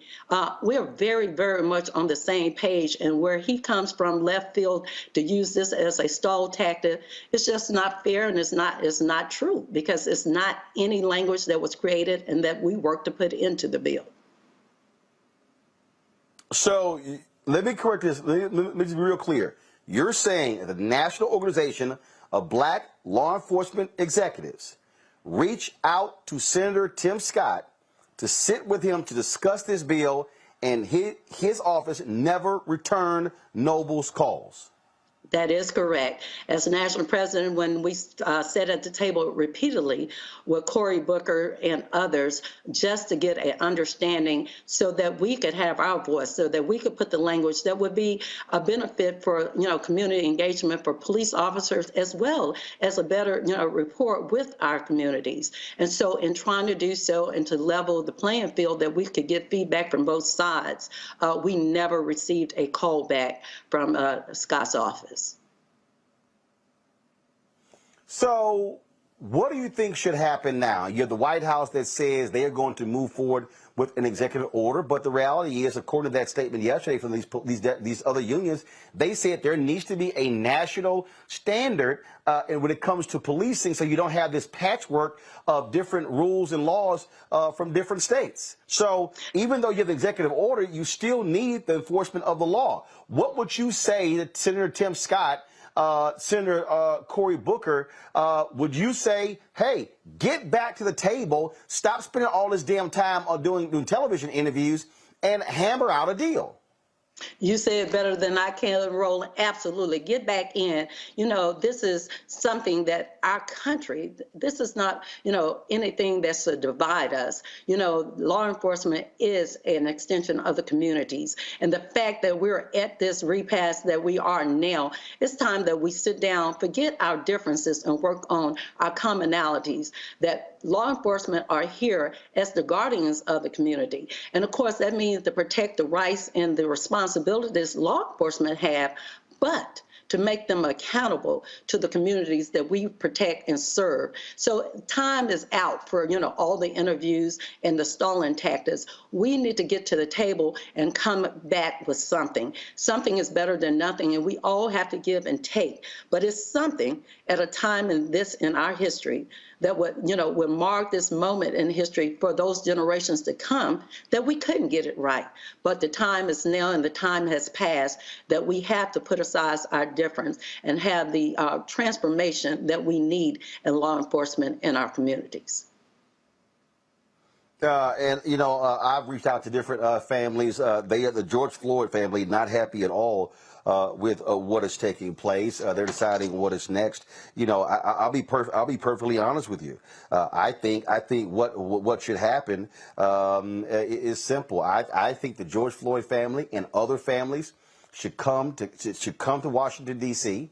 And they should, actually, before they come, they should say, we are calling a meeting and we want Scott at the table. We want Graham at the table. We want McConnell at the table. We want Booker at the table. We want Schumer at the table and Senator Dick Durbin at the table and say, we want y'all to meet with us to explain to us why y'all can't come to a deal. I think this is the moment where the families of those who are affected, Walter Scott family, there in South Carolina, all those families should say, no, we're going to come to Capitol Hill and see if y'all are willing to sit down with us. And then, and you know what? Bring the cameras in and say, share with us, tell us to our face why y'all can't come to a deal.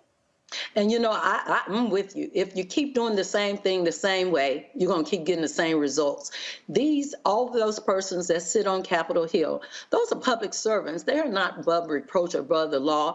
And maybe it takes the outcry from citizens, from folks like the George Floyd family and so many other that have become, you know, victims of this ongoing tragedy in our country. So I stand with them. You know, the time is now. We can't keep pushing the envelope. You know, we don't want a repeat of what has happened. We need some relational transformation in this country. And if it starts from the very citizens and the law enforcement agencies and the congressmen and legislation for this uniform and these standards, we have to do that. It has to be law, because if we leave it at the discretion of law enforcement, then we'll continue with the same issues that we have always had. The time is now. We have to come together and set aside our differences. It's not a black and white. It's not a red and blue. It's an American problem. And as citizens of America, we have to do better. All right. Linda Williams, immediate past president of Noble. Well, appreciate it. Thanks a lot. Thank you. And you take care and keep up the good fight. All right, thanks a lot. We're going to go to my panel right now. A. Scott Bolden, past head of the National Bar Association Political Action Committee, attorney in Washington, D.C. Robert Patillo, of course, with Rainbow Coalition, Peachtree Street Project, Coalition Project, and also Breonna Cartwright, political strategist. I want to talk all three of you. That, to me, Robert, is, if you want to talk about really forcing something, imagine if the families of people who've been impacted by police shootings, if they say, we're coming to Capitol Hill on Tuesday, Scott, Booker, McConnell, Durbin, Schumer, Graham, be at the meeting. I would dare one of them to say they're too busy to meet with them.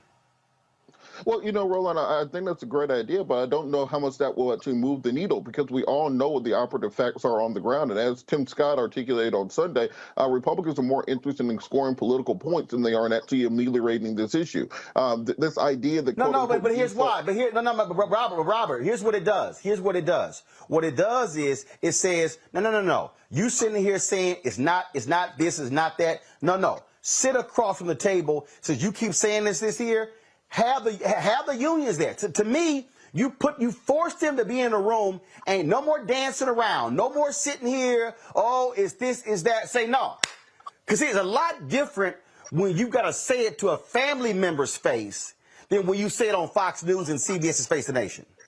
But these people have lied to the families' faces before. You know, we've heard Lindsey Graham say that he supported police reform. We've heard Grassley say that he supported police reform. We've heard McConnell and Tim Scott say they were going to shepherd this through. At the end of the day, they're a far-right Republican GOP base does not want any form of police accountability or police reform. First, they said that it was the qualified immunity was the reason they couldn't get behind a compromise bill. Now they're saying that it's quote-unquote defund the police why they can't get behind the compromise bill. The truth is that the police unions and many of these law enforcement organizations control the GOP, and there's absolutely nothing that they would agree to. So what they have to do is find those names, find those Republicans who said they are behind this, and then fight like hell to make sure that you can get them on board. Right now, there are no Republicans who are held to account. That's why they trot Tim Scott out there to pretend to be the face of it as their black friend to argue about this. But at the end of the day, they don't have the numbers on the Republican side of the aisle because it is not poll well among Republican voters. This whole back the blue thing is very strong on the GOP side, and they think that anything that will help minority communities or help African-American communities, frankly, that will help poor white communities who are also the victims of police brutality also is a negative for them. And also, they do not want Joe Biden to have any wins on his record going into the midterms. Let's understand the GOP benefits through recalcitrance. That the government shuts down and the COVID numbers go up. If the economy crashes, if you can't get police reform, you can't get voting rights done, that helps them in 2022. Brianna, bottom line is this here. I think something dramatic on the part of the families is necessary so you don't have the constant back and forth political sniping here that you keep hearing on television. I hear you, Roland. I do not know if that will necessarily be enough, right? We've been at this for a while. I think that Tim Scott, honestly, as we've seen in other times, exhibits not caring about the people. So I think he can do the same thing in front of their face and be a doofus as, you know, on TV, et cetera. I mean, going back to what was previously stated, even if, you know, qualified immunity was the reason why there couldn't be a deal, that's just, I mean, that in itself is problematic, because the reason why we had, I mean, qualified immunity basically strips away what we had when we passed this prominent civil rights law bill. And so really, you know, it allows for police to get away with killing us without any punishment, because it puts it to a higher standard to allow government officials, including police officers, to be above the law. But see, Brianna, you're focusing on the qualified immunity part.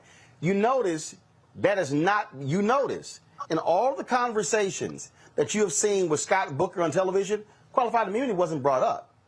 Scott's whole, see again though, break down what he kept saying. He kept saying they wanted to cut funding, and he said that was a bridge too far. It was not qualified immunity. There are 5 critical components to the bill. What I'm saying is this is important because you have to change the narrative. And right now, the whole narrative is, they want to see defund the police. I wasn't down for it, so therefore, that's why we're not moving too far. You got to sit in his face and say, point it out, and then sit here and have the union say, Senator, we disagree. Union, Senator, we disagree. Booker, Senator, we disagree. Again, this is a narrative issue, and I think forcing them on this whole deal and being in their face after all of this is necessary. Well, Roland, you may be right, but there's one missing part of your narrative, that it anticipates that they will sit down with the families. The GOP has no interest in sitting down with the families. Scott, I'm gonna tell you right. Do you know, Scott? Let me tell you how awful it would look. I'm telling you, this is how awful again, and this is why you do it. You do it, okay? The visual. What I'm talking about, you have the visual.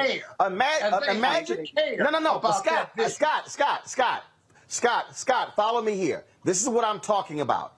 I'm talking about narrative. I'm talking about putting it on Front Street. If you have a visual of 10, 20, 30, 40, 50 family members walking up those steps on Capitol Hill, going into a meeting room, cameras are there, Democrats on one side of the table, and you waiting to see Republicans show up.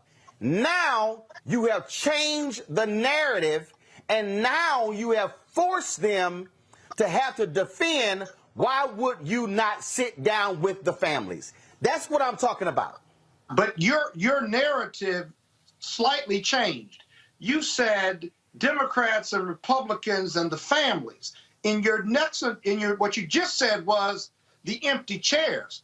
That is a great strategy, because now that's how you change the narrative. My point was, you're not going to get the Republicans to come for that photo op for all the reasons my colleague just said. There are no points in it. And I told you, and I told Monique Presley 3 months ago, when Monique sat here and said, I looked the senator from South Carolina, Lindsey Graham, in the eye. He's committed to police reform.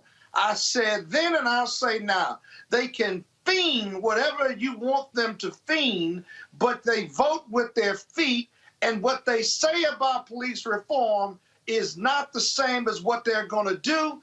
They didn't do it. I told you they weren't going to do it. And by the way, the black senator from South Carolina, hold on. He's not talking to you or me or the Democrats when he says they wanted to defund the police. He's talking to the Republican conservatives for their rally call that says we can't do that. Of course. And so you're giving the Republicans really too much credit because they don't care. And you have to care to be embarrassed. You have to care to work with the other side. They have zero interest in police reform. Zero. But Scott, again, what I'm talking about is it still is a question of tactics and narrative. Demario Solomon-Simmons, we're going to talk to him about the Tulsa hearing. Hold on. Attorney Demario Solomon-Simmons, we will discuss with him about the Tulsa hearing in a little bit. He wants in on this conversation. What I'm arguing, Demario, and you've been doing this in Tulsa, there has to be something dramatic not from a Democrat, not from a Republican. To me, there's nothing more powerful than to have the families of people who have been impacted by police abuse and police violence challenge both sides to say, sit down and let's restart the conversation, and we want to hear directly what is the problem. Why can't this thing move forward? Well, Roland, you know you're my guy, but I'm just going to simply say to you, we've done that. We've sat down with the Republicans. I agree with my friend Scott Bolden. They don't care. They don't care. They have no shame, and they're not going to vote for it. And the reality is the real problem is... And that's why you're doing it again, to shame them. But the real problem is the Democrats not getting rid of the filibuster. The Republicans are doing what Republicans do. They stand strong, they stand united, and they stand against the things they're not for. They're not for police reform. They're not for getting rid of expanding the courts. They're not for voting rights for black people. That is not what they stand for, and that is not what their voters vote them in to do. So it's up to the people we vote in, the Democrats, to do the things that we hoped that they were going to do. And at the end of the day, they simply have failed us at this point. My clients, the Crutcher family, has sat down. You're not going to get. Look, it's two main senators who are saying they are not going to end the filibuster. It's not just two. Those two are the front. Those two are holding the fronts for the others. Demario. I said there are two main senators. What you have seen is Senator Mark Warner, who has said that he supported a carve-out specifically when it comes to voting. Yes, there are senators. I'm saying the two main senators. That's what I said.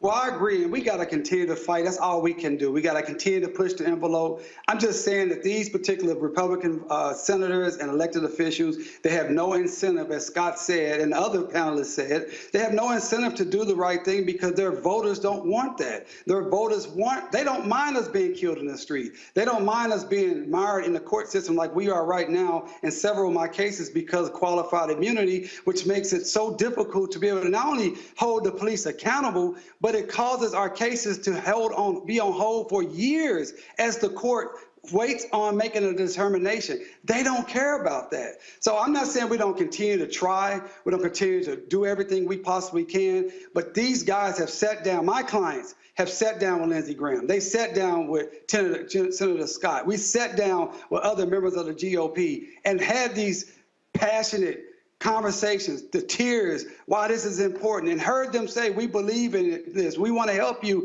and then they come out and they never do anything that really substantially help us. That is just our reality. But this is the but Breonna, here's the thing, it's very simple. Okay, if Demario says we got to continue to fight, but what the hell does that look like? Okay, what I'm arguing is continuing the fight. So what does it mean, continue the fight, if I'm saying we don't challenge them, we don't get in their face? That's a part of continuing the fight. Well, I think the premise that agree. I'm sorry, go ahead. No, one second, hold up, Breonna. Hold up, Breonna. I agree with with the picture of having empty seats. It's a tool that's worked many times in labor negotiations, and it sends volumes that they couldn't even show up for the people that they're supposed to represent. But going back to what you said, the filibuster, right? That in itself is created on race lines. You know, it was created when they wanted to pass a bill against the heinous act of hanging Black Americans. And it took 100 years to break the filibuster, and it's still not on law. So the filibuster came into place to ban these civil rights legislations. And so going back to what this is, and going back into, you know, what I was stating, I know that you said that they didn't talk about it, but qualified immunity, that once again was after the end of the Civil War when Congress passed a key Civil Rights Act. All these things that are blocking us from not dying in the streets is based on creating things to prevent it from going forward through race. And so they have Tim Scott there as a token, as a Black man, saying, oh, this is going to be bipartisan, and see, we have Black people as Republicans, which is a whole nother story. But, you know, it doesn't go past that. And they don't really care because they don't lose their base by not showing up. And Bolden said it okay, right. so here's the deal, Rob. Okay, Rob. So here you go, Roland. So, okay, Robert. So here's the deal. Watch okay, this. no, hold on. No, Scott, hold on. So, Robert, if we say keep fighting, what does keep fighting look like? Well, look, Roland, I'll give you for what you. the GOP, What does keep fighting look like? I'm going to give you exactly what the GOP talking points are going to be to the empty chairs. They're going to come out and they're going to have Tim Scott there. No, that wasn't my question. No, Robert. Roland, you got to let me respond. Okay, answer the question. Let him talk, Roland. Let him talk. What the Republicans are going to say is, Scott, I'm hosting the show. I got this. Look, all they're going to say is we are not going to be taking part in any political stunts. We've been trying to work with Democrats for the last 2 years. Suggested the Justice flat.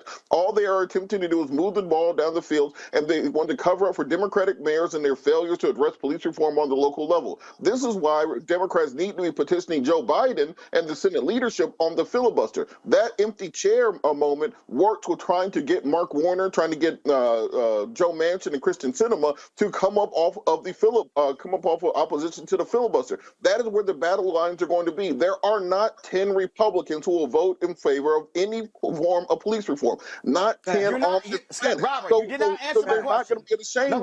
Robert, I'm going to ask you again. Answer this question. If we say let's keep fighting, what does that look like then? The fight is over the filibuster. The fight is over getting rid of the procedural rules and passing it on a 50-50 party line vote and having the vice president be able to break that tie. Right now, we do not have 50 Democrats who are You're still not answering the question. No, you're still not. Stop. No, you're still not answering the question. I agree with getting rid of the filibuster. I'm asking you again. What do we do? What does that look like? What do the people do? What is it? I'm talking about the action, not getting rid of the filibuster. What should people be doing to make that a reality? That's what I'm asking you. Well, one, it has to be petitioning the president, making sure our congressional leadership are meeting with the president on a regular basis to impress upon him the need to get rid of the filibuster. Also, we have to be lobbying Joe Manchin, Kristen Sinema, Mark Warner, any others who are against that policy proposal on a regular basis. We cannot simply keep talking to the senators who already agree with us because they are already impotent on this. But we are going to need presidential leadership when it comes to abolishing the filibuster, not these lukewarm statements, because this will never get passed if we're waiting for 10 Republicans to come across the party lines. Joe Biden's administration. Question. That is what I'm saying. We have to address these senators who are against repealing the filibuster. Even if you want to do a cutout just for voting rights and criminal justice reform, that can be done and maintain the filibuster for other issues like national security, going to war, those sorts of things. But if you do not get rid of the filibuster on criminal justice reform, you will never get anything through. And you need the president and the vice president and Senate leadership all singing from the same sheet of music. Right now, there is no leadership on the issue. And the reason you got to turn. Okay, I'm gonna ask you. No, Scott. One second. First of all, hold on. I'm going to say who speaks next. I need everybody to chill. DeMario, answer the question. If we say we are going to keep fighting, what does that look like? What should the people be doing what should the people be doing to try to make this thing happen? Okay, doing what? I want to know specifically, because people are watching and listening, and they're saying, all right, I need some marching orders. Marching orders is not Biden should do this, Schumer should do this, the Dems should do this. What should we be doing to force them to do it? That's what I'm asking. DeMario. Right, and I can answer that question because we're doing this right now. Number one, in a specific case of the crutches, we're going to the Department of Justice trying to seek relief that they can provide us. We are talking to our Democratic senators. We are talking to the White House, and I agree with the brother that just was speaking. We need to put the pressure on the President of the United States of America to come out with a forceful statement that this filibuster must go away. He was elected by black people because he said he was going to be for racial equity and that he was going to do the things that we needed to do so we could vote and live without police violence and have an opportunity to be successful and safe in this country. He has not done it.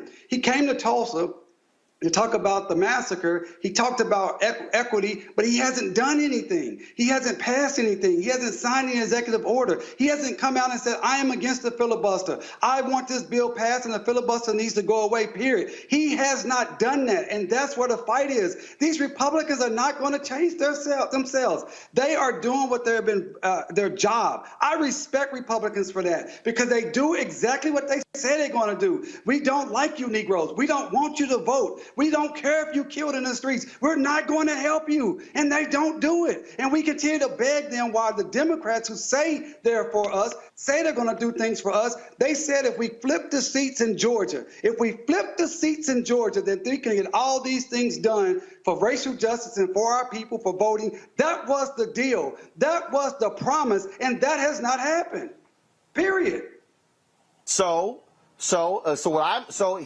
is what I'm hearing, Scott, which I said a couple of months ago. When are you going to see on this very issue, when people were getting arrested at the United States Senate? What did I say? There should be folks sitting here chaining themselves to the fence of the White House fence. That is, wherever Biden goes, he is seeing those voting rights activists. He is seeing those folks demanding George Floyd Justice Act. The reason I'm saying what to do is because we are excellent at saying this needs to happen to get the bill passed, but people are saying, I need to know how to channel my action. People are saying on the various, who am I calling? What number am I calling? Who's organizing that? Who's driving that? That's what I'm talking about. It's one thing to say we got to end the filibuster. We have to then empower the people and direct them on where to go, who to call, what to do, at what time. Otherwise, they're like, I'm ready to fight. But there are groups doing it. But there are groups doing it. This fight is far more sophisticated than that, though. Because one second. Scott, 1 second. Scott is talking. Hold on. Scott, go. This fight is far more sophisticated than taking it to the streets and getting arrested. We've done all of that, right? This White House has got to step up. I am sick and tired of the rhetoric of this White House. I want their rhetoric to become a reality. And the reality is that only the White House has the power to pressure those two senators to end the filibuster and those who may be on the fence, and we have not made them do it. So how do we make them do it? We get the top 6, top 8 civil rights organizations to go meet with him and put pressure on him because of their constituencies behind them and demand that he do something about Manchin and Sinema. Do something about it. Cut a deal. Cut them off. Cut them away. Cut them out because they are not being loyal. The Republicans are loyal. They don't care. They had the biggest embarrassment in the White House, and they stuck with him, right? They were loyal soldiers. The Democrats haven't been loyal soldiers, and you got to make them jump in line and make them do what they're supposed to do. And Biden and Harris and this White House have not done it. They'll do it for the budget. They'll do it for the infrastructure, but they won't do it for police reform or voting rights and then demand that Black America votes for them again in 2022. What really needs to happen, the only way it's going to change is you outvote them. You outvote them in 2022, but guess what? So Brianna, what's the Democratic argument for Black people voting for them again when we put them in the White House and they failed us within 2 years of 2022? That's your problem. That's a So, bigger Brianna, problem. I'll make this. So, Brianna, I'll say this. Brianna, I'll say this also. All those folks who were protesting in cities all across America after the death of George Floyd in May of 2020 of last year, 2020, where y'all at? See, what has to happen is a return to the streets. What has to happen is mass protests. That has to happen. And so that also has been the case. What you've seen over the last 3 months, 6 months, you've seen largely black organizations. You've seen the Black Women's Roundtable, National Coalition on Black Civic Participation. You've seen Black Voters Matter. You've seen others. You've seen them engage in protest, civil disobedience. What you have not seen are the hundreds of thousands and millions who were saying justice for George Floyd, as they say, where you at? Brianna? I hear you. I think I agree with Bolden in the sense of I do not think those protests is going to move the needle enough. I do think that we need to be in every meeting. I think we need to have these conversations. I think we need to have them on social media, TV, in the streets, everywhere, kitchen tables, and have, the faces out, right? Have these civil rights organizations out. As it's previously stated, there are organizations focusing just on this. You can say that there was a protest after George Floyd, but you see how far the George Floyd Act has gone. I don't think that us protesting and, like Bolden said, us getting arrested and everything that we've been doing up until this point is pushing the needle far enough. I think the fact of we put it back into what pushes the needle? So what pushes the needle?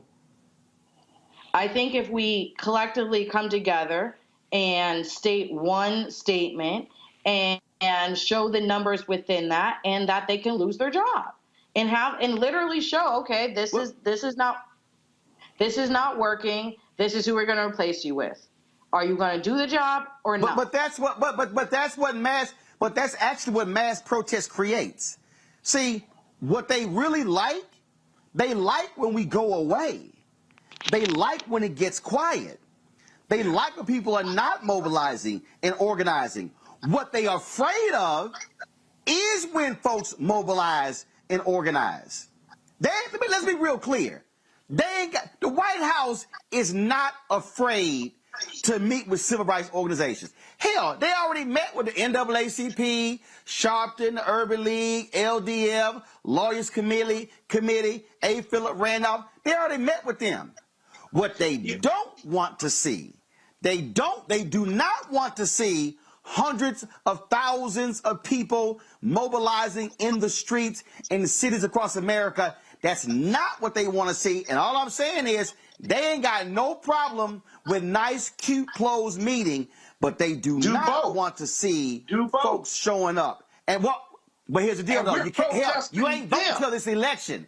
You're not. You ain't voting until the election. And you're protesting. You're not just having a sweet meeting with them. You're protesting your constituents. You're bringing them outside the White House, but you're protesting the White House. You're not protesting police reform or voter rights. You're protesting Biden for not doing what he's supposed to do and said he would do. That's a very different protest and a very different meeting. And so what I'm saying is this here, because this is what I travel all around the country, and this is what I get wherever I go, DeMario. What do we do? That's what I get. When I'm on airplanes, when I'm renting cars, when I'm going places, people say, what do we do? Where do I go? What do we do? And that's the piece right there. And here's the deal. Everybody can't go to a meeting in D.C. And so now it's a question of, okay, who are the 10, 12 senators we're talking about? Okay, is it Coons? Is it Coons? All right. Who's mobilizing in his state? Okay? Who the folks moving on Cinema in Arizona? Who the folks moving on Feinstein in California? Who the folks moving on Warner in Virginia? That's what I'm talking about. So what I'm saying is we've got to give our people direction on who to call, where to go, what to do, because they're saying, I'm ready, but ain't nobody giving the call. DeMario, go ahead. I think that that is happening, and I think there are many groups that are doing that. And I think we've shifted this conversation exactly where we need to be. We were first talking about trying to sit down and embarrass the Republicans, and we've decided that that is not the play. But the play is to focus on President Joe Biden, who is the leader of this country, who was elected by black folks, saying he was going to do and get these bills passed, and also those senators, those Democratic senators who need to step up. I would also personally like to hear more, even from the senators from Georgia. Senator Warnock and Senator Ossoff. I want to see more from them, getting out there, getting in and saying that Joe Manchin, you can't do this. Look, last week, as you know, Roland, or 2 weeks ago, I was in D.C. We were trying to meet with the DOJ. As you know, Dr. Tiffany Crutcher, my client, we ran into Joe Manchin on the street because we were at the wharf and he lives down there. And she went up to him and she challenged him right then and there. And we want these Democratic senators to do the same thing. Stop playing nice with these folks. Our lives are on the line, period. Our lives are on the line, period. I said it again, our lives are on the line, period. It is not time to be trying to talk nice, anything. How the hell did Lyndon B. Johnson was able to get the most consequential civil rights legislation passed in 100 years? 1964 Civil Rights Act, 1965 Voting Rights Act, 1968 Fair Housing Act. He was able to do that with the most overt racists, people that were still calling us niggas in public. He was able to use the powers of the presidency to get that done. That is what we want to see from Joe Biden. Right now, tomorrow, he should be signing executive orders. It's time to be smart. Roland Martin's doing this every day. Oh, no punches! Thank you, Roland Martin, for always giving voice to the issues. Look for Roland Martin in the whirlwind, to quote Marcus Garvey again. The video looks phenomenal, so I'm really excited to see it on my big screen. Support this man, Black Media. He makes sure that our stories are told. See, this difference between Black Star Network and Black-owned media and something like CNN. I got to defer to the brilliance of Dr. Carr and to the brilliance of the Black Star Network. I am rolling with Roland all the way. Honored to be on a show that you own. A black man owns the show. Folks, Black Star Network is here. I'm real revolutionary right now. Roland was amazing on there. Stay black. I love y'all. I can't commend you enough about this platform that you've created for us to be able to share who we are, what we're doing in the world, and the impact that we're having. Let's be smart. Bring your eyeballs home. You can't be black-owned media and be scared. You dig?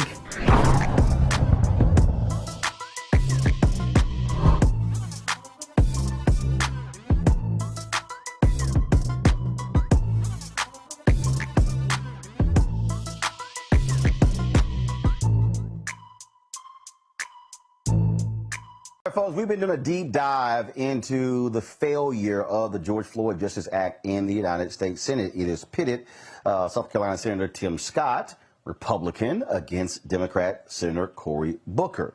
Now, we have been breaking down for you exactly where Senator Scott has stood on this issue. He has said that he did not move forward on the bill because Democrats wanted to defund the police. He insists in the bill that there are several clauses that show where they wanted to take money from law enforcement. His position, they must keep giving money. On Tuesday, 2 police organizations came out publicly stating that there was nothing in the proposed legislation that defunded police. One of them was the Fraternal Order Police. Senator Scott's office sent me an email today showing other law enforcement groups who take the opposite position. All right, so we're going to read for you exactly what those are. So let's actually go through that. So this was a particular statement that came from one of those groups. I want to read from that please.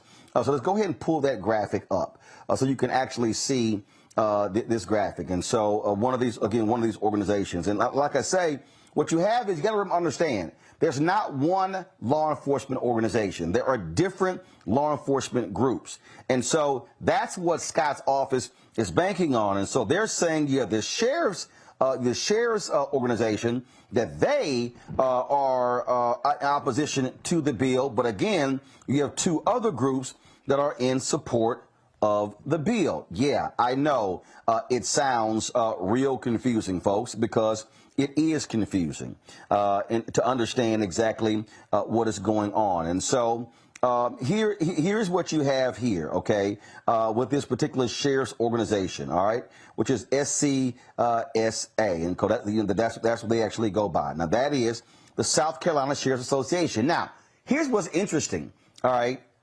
It's the South Carolina Sheriff's Association. There are 49 other states. But again, Scott is banking on them. And so this is what they wrote. They were particularly disappointed to learn of the deterioration of negotiations on national police reform. Now, they wrote, various media outlets have attempted to determine who is at fault for the collapse of bipartisan discussion. Some have cited support or criticism from various national law enforcement organizations. In fact, some have gone so far to allege Senator Tim Scott and his staff operated in bad faith and against the whole, against the wishes of police groups. So this person, as someone who literally sat at the negotiation table with Senator Scott, Graham, and Booker, I want to clarify a few matters. So again, this is coming from the president of the South Carolina Sheriff's Association, all right, whose last name is Tolson, all right? So here's what he lays out in here. He lays out in here that, okay, blah, blah, blah, I have great respect, admiration, yada, yada, yada, for these other organizations. But he says, he goes on to say, honest communication, we can't understand each other's concerns and objectives, yada, yada, yada, yada, yada. He said, second, while I never saw a legislative draft that contained the words defunding the police, that does not mean provisions in these drafts would not cause law enforcement to lose funding. Several drafts contain provisions that prohibited states or local units of government from being eligible for COPS or Burns JAG grants unless certain statutes were enacted, making critical funding for agencies in the executive branch contingent upon the enactment of statutes by the legislative branch, in my opinion, is wrong. Had these provisions been enacted, law enforcement agencies nationwide likely would have lost important federal funding because their state legislatures either would not or could not comply with the federal requirements.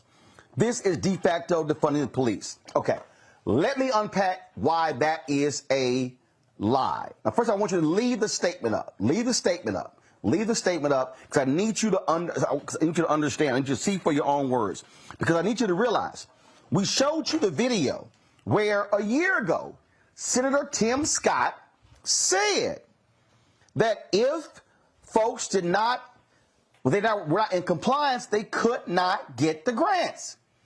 He said that in the executive order that Donald Trump signed, that Senator Tim Scott supported. It said the same thing. So all of a sudden, why is there a difference? What's going on here that they are asserting that, oh, if you don't do these things, you can't get the money? Senator Tim Scott actually said it. If y'all had the soundbite when he was on with Judy Woodruff from PBS, he said it. Listen. We're saying these things should be tied to federal funding, that if departments go ahead with them, they risk losing funding. And yet you also said today that this is something that should be debated. The chokehold should be debated for the American people to hear. So it sounds like you're open to a complete ban on a chokehold. Is that right? Well, I would say it this way. My legislation gets us to the position where if you are a law enforcement department that does not already have a ban on chokeholds, you do not have access to the federal funding. The House bill does not have the ability to actually, in my opinion, ban chokeholds. What they do is they defund states' revenue streams from the federal government. It's kind of the same thing, to be honest with you. The fact of the matter is that policing is a local government decision, not a federal decision. So I'd love to see how the Democrats thread that needle from federalism and the local department's ability to make the decisions. We do that through the refusing to give them the grant dollars. The White House, in their executive order, does the exact same thing through a certification process. So all three levers of government have the same objective. I think we get there if we keep working together, looking for a solution.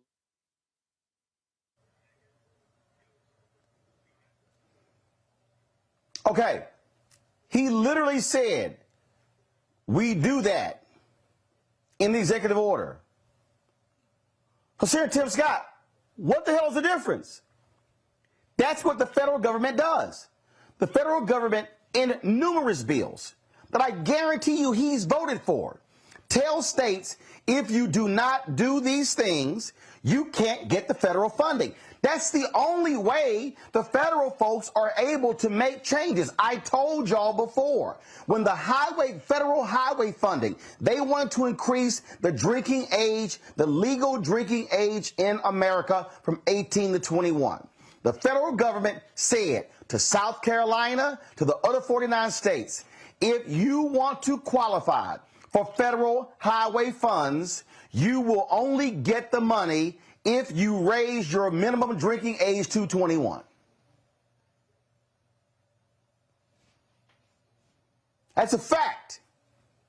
So he's now all of a sudden, oh, I disagree with that from a state level. I'm sorry, y'all, that dog just not gonna hunt. And so he's saying, oh, these, policing, it's a local thing. And this is a problem. He's saying it's a local thing. Well, why in the hell are we even discussing a federal bill then?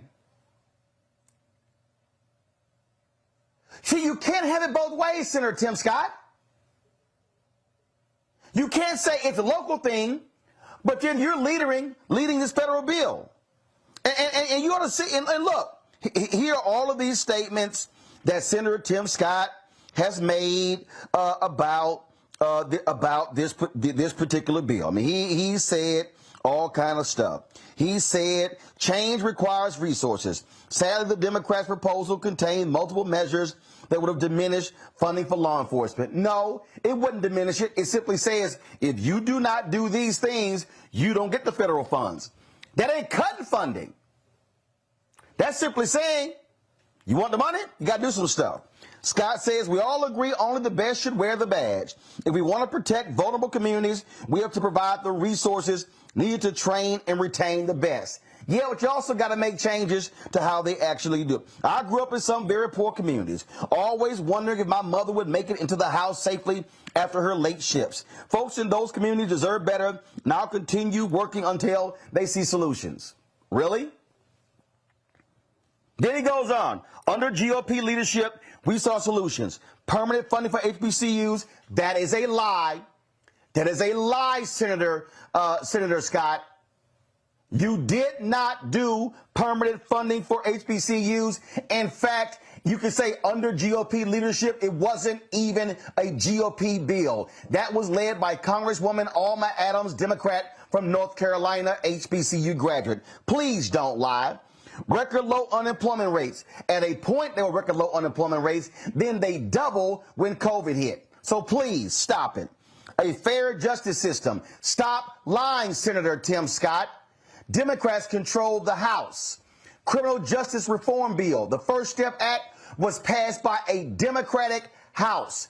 Congressman Hakeem Jeffries led it.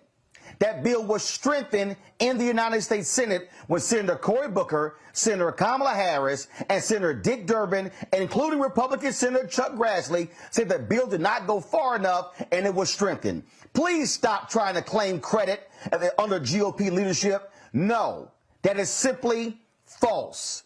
If it were not for the Democrats insisting on changes being made, you would not have had the First Step Act. Stop taking credit for things you didn't do.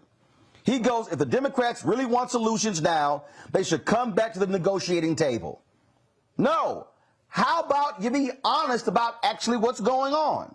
Now, I told you these statements, all these people releasing these various statements about this particular bill. And I told you there was a sheriff's association that also was taking a different position. All right.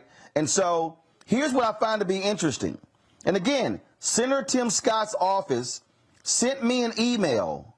OK, you have two groups, Major County Sheriffs of America And then you have National Association of Police Organizations. All right. The Major County Sheriff's Association of America, they sent out their statement. And so that's the problem. What you have is you have different folks, different groups on the aisles. And so this is what they said. The MCSA, legislative proposals could diminish policing resources in many ways without specifically defunding programs. What the hell? You can't have it both ways. The net effect of one proposal that Senator Scott opposed was that fewer resources would be available to departments that would be unlikely to be able to immediately comply with the many new regulations. Hey, y'all, that's what happens.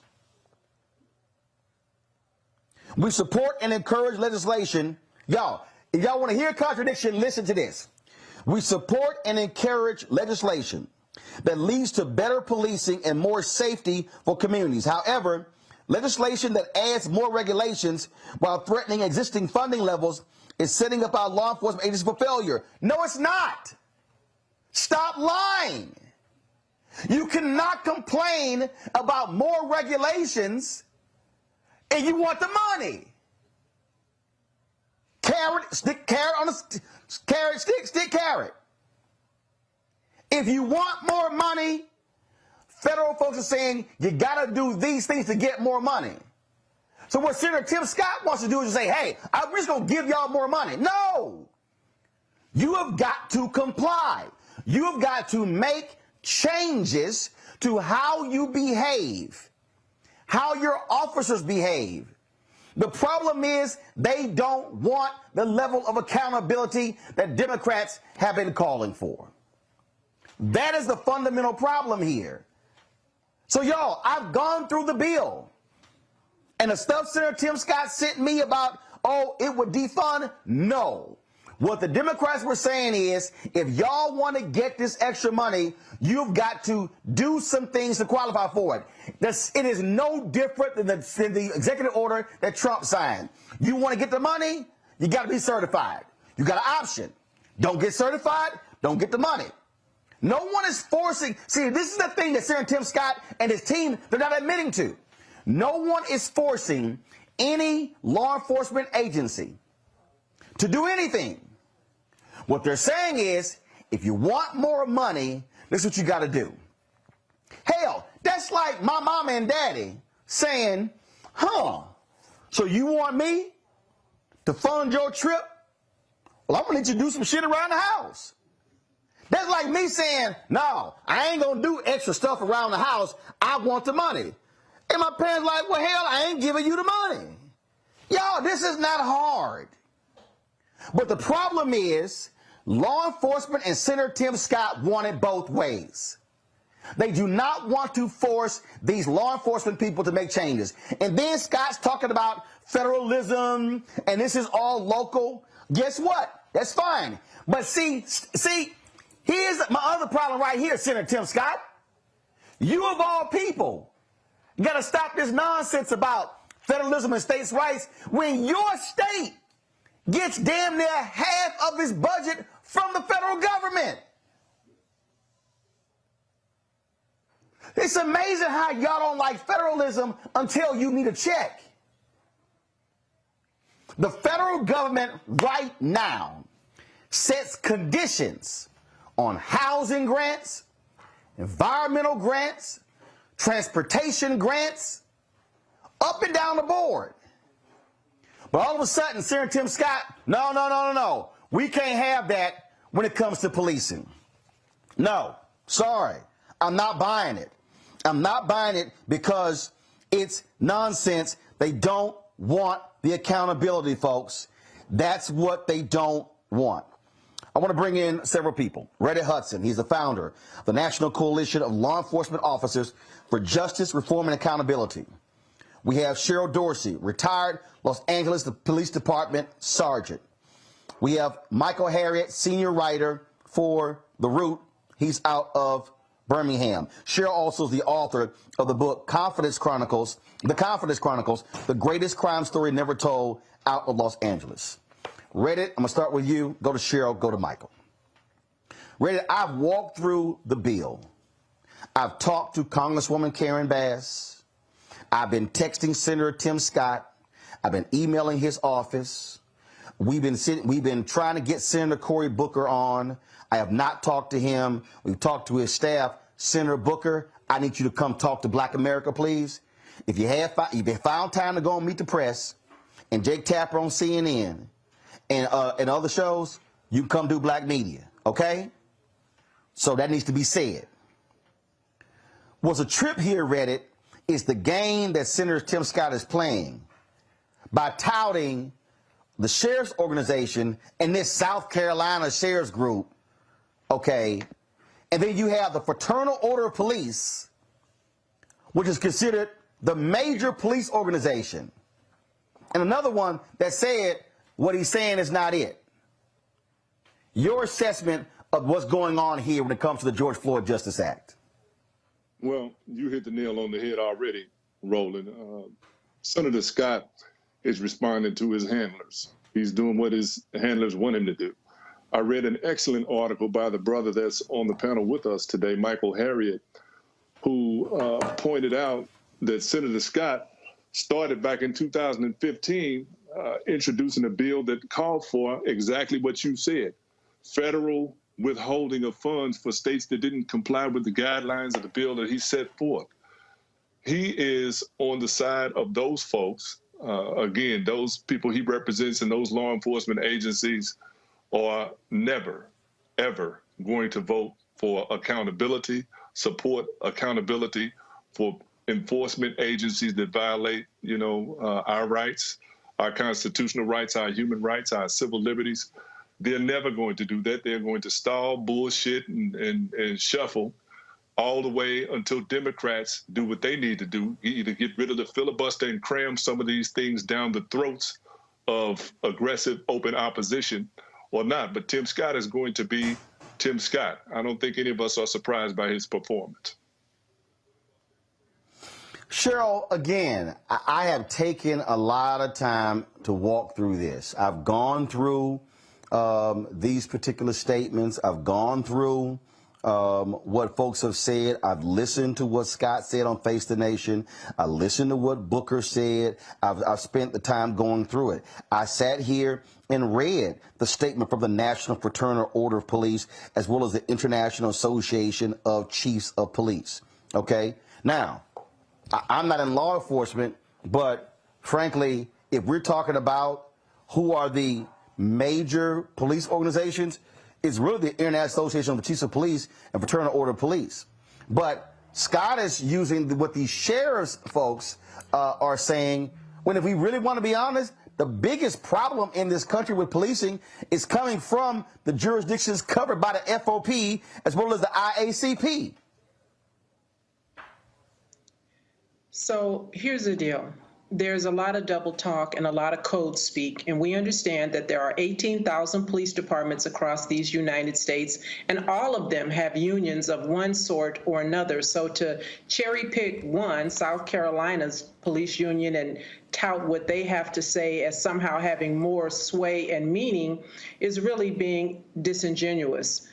This was never going to pass in the first place. Tim Scott made it perfectly clear in the very beginning when he said, qualified immunity is going to be a non-starter in any negotiation. That means having officers be held accountable, having officers be able to be charged when they violate policy, when they commit murder, when they use deadly force as a first resort rather than a last resort. Qualified immunity would stop all of that if it were removed out of the police officers' Bill of Rights. They do not want that. And Tim Scott knows that. Also, in this George Floyd Justice and Reform Act, I've got so many issues with it because a lot of what they talk about deals with federal funding not being given, as you said, if they don't do certain things, or if they do certain things like no-knock warrants.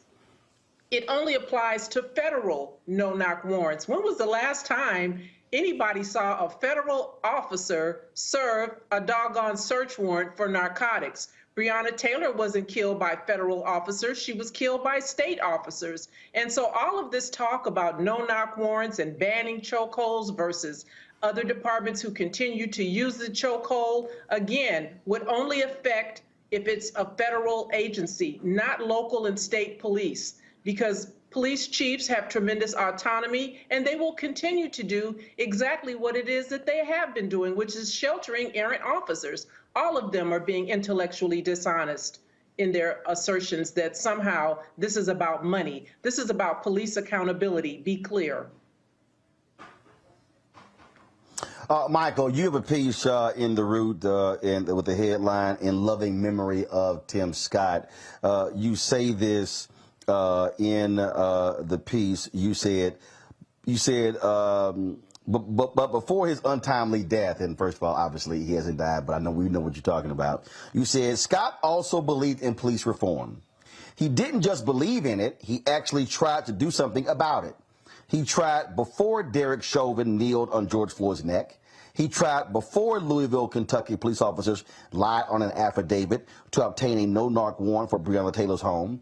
Before Ahmaud Arbery, before white people pretended to care about black people for one brief summer, Tim Scott cared about black people. Unpack for the folks watching and listening how Senator Tim Scott today is totally different from the Senator Tim Scott from a few years ago. Yeah.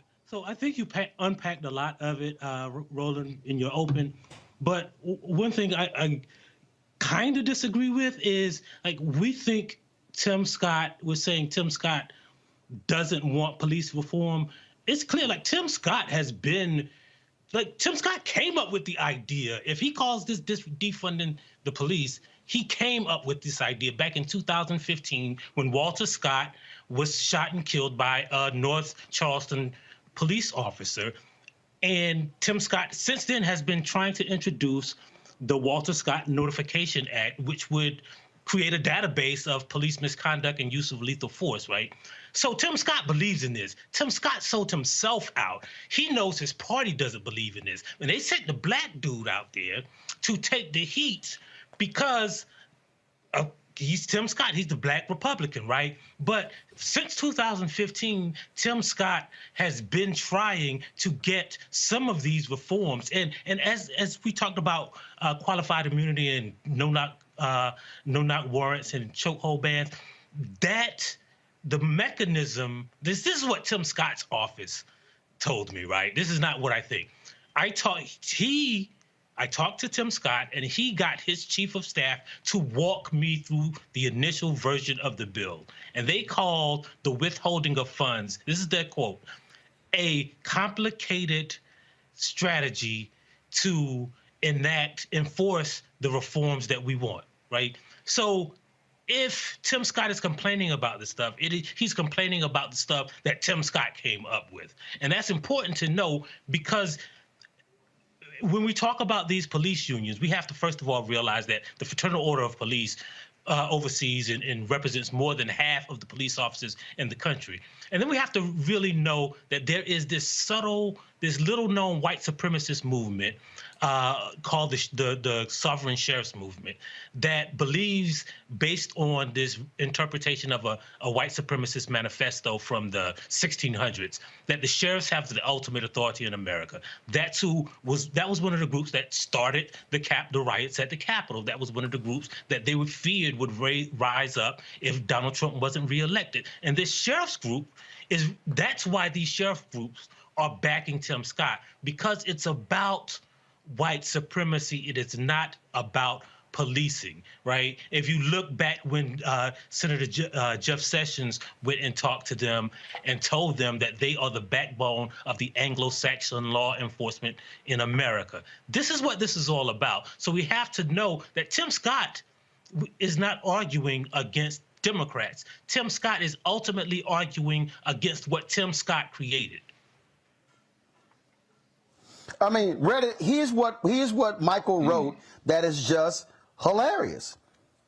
He says, more than a year ago, Scott's own Deputy Chief of Staff, Alyssa Lee Richardson, told The Root that reducing funding to police departments was a, quote, complicated mechanism that we had to create to hold every agency accountable.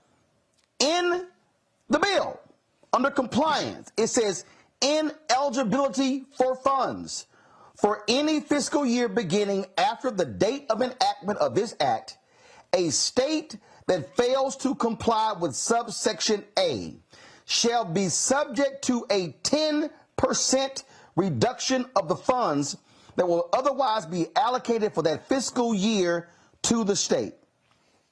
What the hell is the difference between that and what Democrats have in the bill? I don't think there is a difference or a distinction between the two.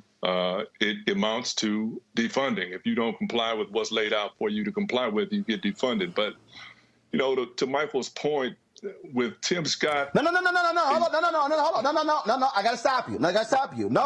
Go ahead. You're not defunded. No, defunded means you don't get no. This is what defunded means.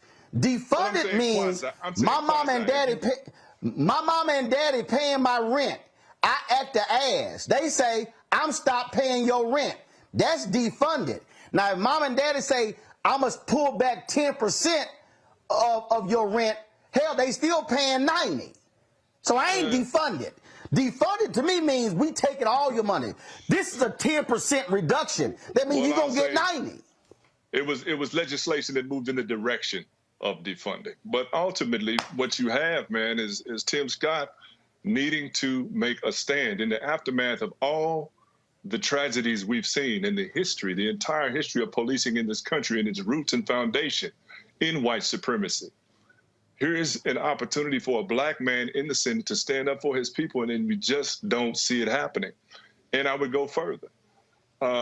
As much work has been put into this federal bill, and to Cheryl's point, it is just a federal bill, although the utility of that is always as a model for those states that can be pushed in the direction of reform. I would just like to see a more aggressive posture from every black elected official up there in terms of leveraging the power that they do have. You know, if the Congressional Black Caucus, for example, me and my colleagues talk about this all the time, threw out some ultimatums. They are a significant percentage of the voting body of Congress. If they collectively, as a body, said, you know what, if we don't get what the hell we want in this bill, and we don't get, you know, what we need and what we're asking for, you won't get anything else on your side. We will let the whole thing, just like that's what the Republicans do. We will burn this whole shit down if you all don't meet us halfway. And they keep pulling a weaker, less aggressive party away from the will of the majority of people in this country. We all want to see a remade criminal justice system, not just reform. I think this whole system needs to be remade.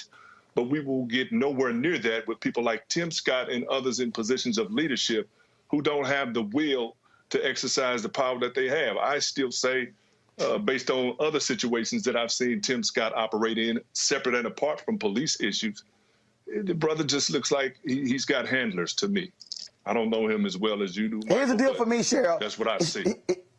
Here's my deal, Cheryl. Okay, Senator Tim Scott, why don't you, before you talk about what Dem should do, why don't you, Senator Tim Scott, put all the law enforcement groups in a room and say, I need y'all to agree on what all y'all gonna support before we move forward. Because see, this whole deal, most support, the sheriff disagree, so therefore I ain't moving forward. No, that's called you in search of excuse, Cheryl.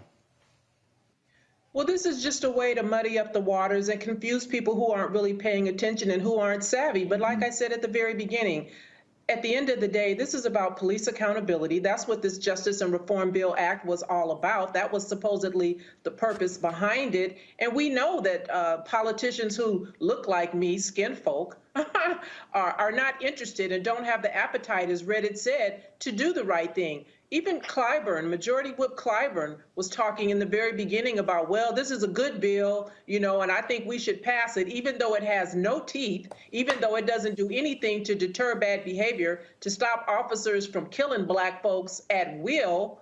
He said, well, it's a good bill. I mean, it's not perfect, so let's just go ahead and take this good bill, not having qualified immunity on the table, until we can talk about a better, more perfect bill. That will never happen because, by and large, police administrators, police unions, FOP, whatever you want to call them, do not want their officers to be held accountable. Scott said, well, we won't hold the officers accountable, but maybe we might include the agency being held accountable. If you do that, what have you taught that officer? We have in the example of Derek Chauvin, 18 personnel complaints. He hadn't learned nothing because he hadn't been held accountable. And so this is problematic for me. And Michael, here's what I don't understand. First of all, I cannot stand weak responses. How in the hell Senator Cory Booker and the Democrats just didn't quote what you put together? They had to know that beforehand. The moment Senator Cory Booker got asked, he should have said, well, I would really like for Senator Tim Scott to please go find and discover the old Senator Tim Scott and then quote this. See, they allowed Senator Tim Scott to go on Face the Nation, say all this sort of stuff, establish and control the narrative without saying Senator Tim Scott himself previously supported cutting funds for states that did not comply. Right. They should have, first of all, they should have, you know, when they started negotiations, they should have started with the point that we have to see how many black people the Republicans are going to let the police kill, right? That should have started the negotiations. And at every point, right, they should have said, we are taking the Republican ideas. We're taking this Tim Scott idea, right? This, because they knew, they should have known from the history of the Republican Party that the Republicans would try to twist this, whatever they tried to do, into something that was bad, something that was defunding the police. But again, I can't understand why no Democrat has come forward now and said, hey, that whole stuff that he's talking about defunding, that was his idea. He came up with that. Like, we agree with it because it's a pretty good idea if you think about it, but it came from Tim Scott. So if that is reducing funds by 10% or 20% is defunding police, then Tim Scott came up with the idea for defunding to the police. So everybody give him a hand. And that's what they should be doing. That's how they should be messaging it. But the more important part is that almost all of these things that we've discussed, right, about, you know, the legislation, all about the rules that should be given out for the grants, none of that is legislated. Like the DOJ, which is an executive level department, we could just change how those things, the money is given out. President Biden could do that. The DOJ could do that. The Attorney General could do that. And so like we're going through all these complicated mechanisms when the Democratic Party, if Joe Biden had the impetus and the will, he could do it on his own for most of these things, right? There's really qualified immunity is the only thing that he really couldn't touch. But all the rest of this stuff, we're discussing this when Joe Biden could have did that on his first day. That's what that Trump executive order has done, and Biden still hasn't rescinded that. Folks, look, we're going to keep pressing this thing because, in matter of fact, I'm about to send Michael's piece to Senator Tim Scott right now, and I'm like, dude, I need you to explain yourself. I need you to explain how all of a sudden you're complaining about something you proposed. I can't wait to get what the answer is. I'm going to send it to his staff as well. Reddy Hudson, Cheryl Dorsey, Michael Harriet, I certainly appreciate y'all on the show having this conversation. Thanks a lot. Thanks for having me. All right, Roland. See, folks, the reason why this is vital, I'm going to get our panel on, so y'all let me know when they're on as soon as possible. The reason we have to keep doing this is because I told y'all my position. My philosophy as a journalist has always been, if you do good, I'll talk about you. If you do bad, I'll talk about you. At the end of the day, I'll talk about you. It's always been my position. I've never changed, and I won't change from it. What I'm not going to do, though, is be a damn fool like the rest of these mainstream media people who allow these Republicans to come on TV and obfuscate, make up stuff, lie, spin their way out. I need to know, Margaret Brennan on Face the Nation, why didn't you have this research that Michael had?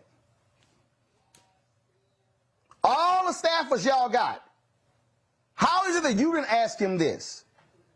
Trey Gowdy, you had Tim on Fox News. We know why you didn't do it. Jake Tapper should have had it. Ask Senator Cory Booker. Chuck Todd. What the hell? You the political director of NBC News? How in the hell you didn't have this? Y'all let him come on the show and make the allegation, oh, Dems wanted to defund the police, and no, I wasn't going to support, cutting funds when you proposed it. No. No, you're not going to do this. If it was true that Democrats were doing this and you never proposed it and it bore out, okay. But Senator Tim Scott, you proposed doing what you now criticize. Own up to it. Admit it. It's in the language. But that's what happens when folks play games, because you know what? They don't expect you to know, but y'all damn sure expect those of us in the media to do the damn research, to check the backstory. And unfortunately, there are too many folks in media, mainstream media, who only care about inviting the same voices back again and again and again, as opposed to challenging them with truth and integrity. Risha Cova, Black Women's Views, joins us right now. Dr. Greg Carr, Department of Afro-American Studies, Howard University. Greg, I'll start with you.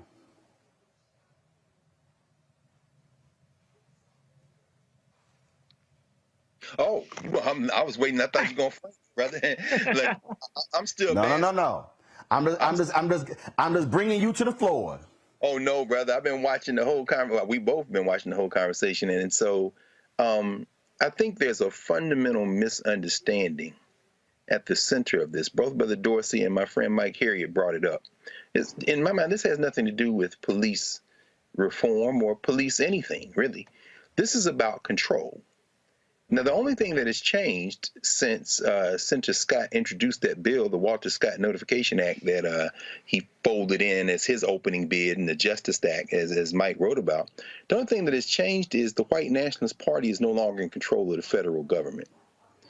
This is all about the Republican Party. There's a fundamental misunderstanding about where we live.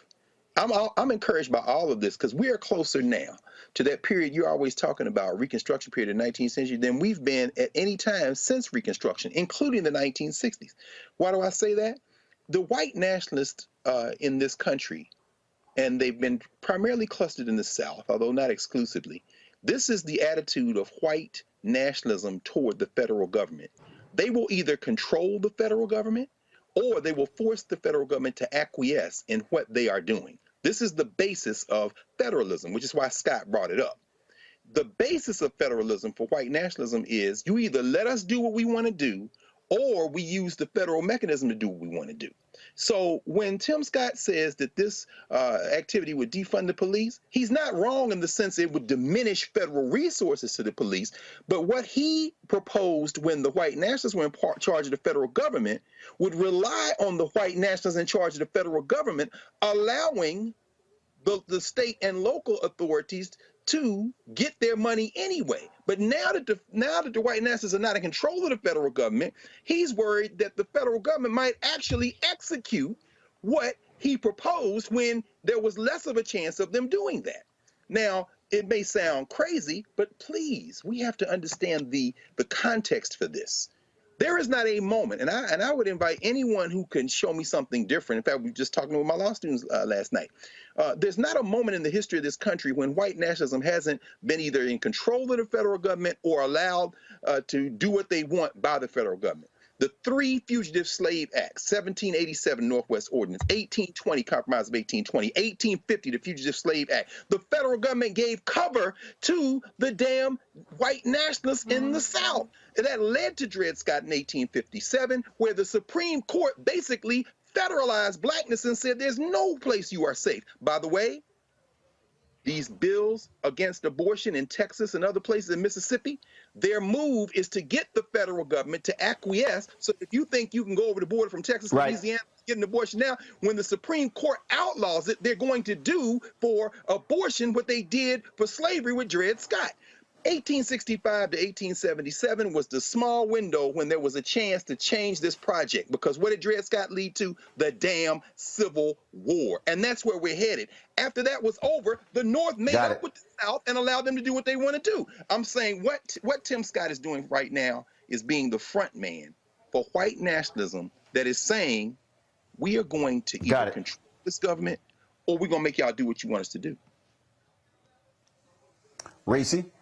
Well, I think that Republicans have the advantage here because Republicans are completely untethered by the truth, by reality, by any kind of conviction, moral core. And that's what Tim Scott has demonstrated unequivocally. And it's also clear that you can't negotiate with terrorists. In order for the Democrats to get anything done, they're going to have to go at it alone. This notion that there's going to be bipartisan support for something as contentious as police reform is absurd. And now with the shift that we've seen from what people have called the racial reckoning last year to now where crime is up throughout the country, there's even less of an appetite for Republicans to even pay lip service to any kind of police reform. And that's why, as Congresswoman Karen Bass pointed out last week, the Republicans are not even signing up to Trump's executive order to codifying that into law. And so I think, when it comes to this Justice and Policing Reform Act, I think that it just shows how big of a hill or how steep of a challenge Democrats are going to have in 2022 and explaining why they didn't get this done, because nobody cares. Voters do not care about Senate procedure. They don't care about this person flip-flopping on their views, particularly the person that's in the opposite party. They only care about what you get done. And so, perhaps there are some things that can be done through executive order, but this is going to just end up being another L in the Democrats' column unless they figure out to do something about this filibuster. The one other thing that I will say is I just want to address something that was said about the CBC and, them wielding their power. I think it should be clear that, the CBC is a very powerful voting bloc in the House of Representatives. There are only 2 people in the CBC on the Senate side. And so I think that it's a little misleading to try to suggest that they can just blow this whole thing up when all these things are passing in the House. The George Floyd Justice and Policing Act is passed in the House. There are a number of very major legislations that's passed in the House. So I think that this shouldn't revert to some sort of, this is on Black people. No, this is on the entire Democratic Party to figure out a way to deal with Manchin and Sinema and anybody else that's hiding behind them in regards to filibuster reform. It's time to be smart. Roland Martin's doing this every day. Oh, no punches! Thank you, Roland Martin, for always giving voice to the issues. Look for Roland Martin in the whirlwind, to quote Marcus Garvey again. The video looks phenomenal, so I'm really excited to see it on my big screen. Support this man, Black media. He makes sure that our stories are told. See, this difference between Black Star Network and Black-owned media and something like CNN. I got to defer to the brilliance of Dr. Carr and to the brilliance of the Black Star Network. I am rolling with Roland all the way. Honored to be on a show that you own. A Black man owns the show. Folks, Black Star Network is here. I'm real revolutionary right now. Roland was amazing on there. Stay Black. I love y'all. I can't commend you enough about this platform that you've created for us to be able to share who we are, what we're doing in the world, and the impact that we're having. Let's be smart. Bring your eyeballs home. You can't be Black-owned media and be scared. You dig?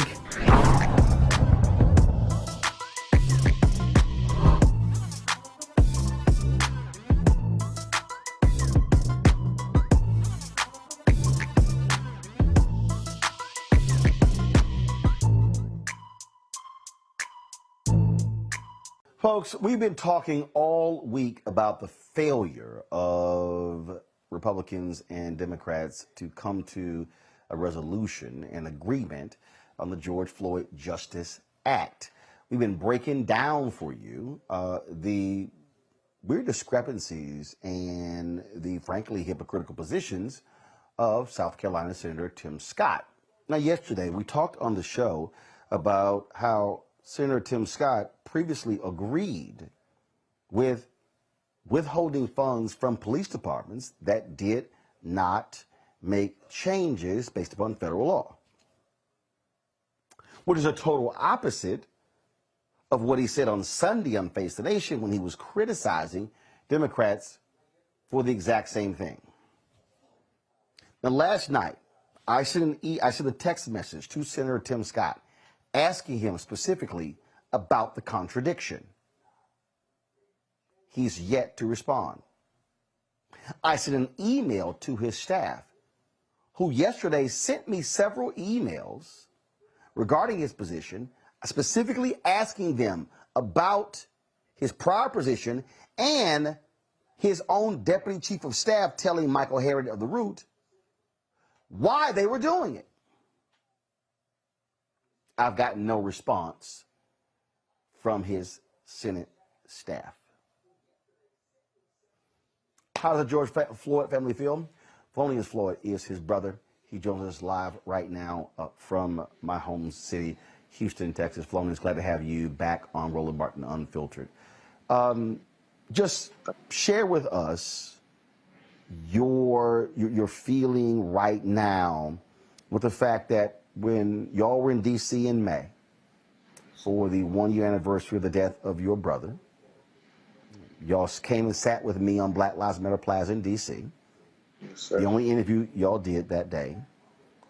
After you came from Capitol Hill, after you met with Senator Tim Scott, Senator Cory Booker, Senator Lindsey Graham, and others, well, they promised you they were going to get this done. Just share with our audience your reaction to hearing Senator Tim Scott say the Democrats want to defund the police, and that's why we can't move forward. Every time I spoke with them, I never said anything about defunding the police. You need police because you have bad people. The problem is with police, you shouldn't have to sort them out. Everybody should be equal and be good and do their job the right way. The problems that we are having, we're not having them because of them defunding the police. The police are free to roam and do what they want to do, but they're killing innocent black African-American people who I love, people of color, period. My brother passed, but he didn't. He died because he was murdered. The man stayed on his neck for 9 minutes and 29 seconds. Hell, I was a truck driver, Mr. Rowland. The day my brother died, I could have hit rock bottom, but I didn't. I chose to get up and help these families because I was in the fight. Because when you lose someone that you love so much, it can change your entire life.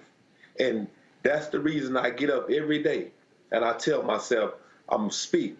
But speaking to Timothy Eugene Scott, speaking to Lindsey Graham multiple times, and I have sat there and watched these people lie to me in my face. Not just me. You had other families in there. You had Botham Jean. You had Terrence Crutcher. You had Eric Garner. These are moms and sisters. I'm a brother. But the fact that you had moms in there and you lied to somebody's mom who lost their child, that's very painful. And Gianna was in there too. They lied to Gianna. She's a child. You shouldn't lie to kids. You don't have to. She didn't ask for her dad to be murdered. He was murdered by the police, and as that is your job to make sure you put laws in place intact to help other individuals be able to live and be free and have freedom. We don't have freedom. I don't care what people say. My brother, he walked to the store. That was a problem. He was murdered. You got Ahmaud Arbery. He ran down the street jogging. He was lynched. You have Botham Jean. He was in the comfort of his own home eating ice cream and was murdered by a police officer because she came into the wrong house. Not only that, you have Breonna Taylor. She was murdered off a no-knock warrant, and she was killed, and she still don't even know she did because she was asleep. This is not a mistake. These are patterns, And Timothy Eugene Scott, you need to wake up. Lindsey Graham, you the one that said you was going to get this bill passed. You told us that.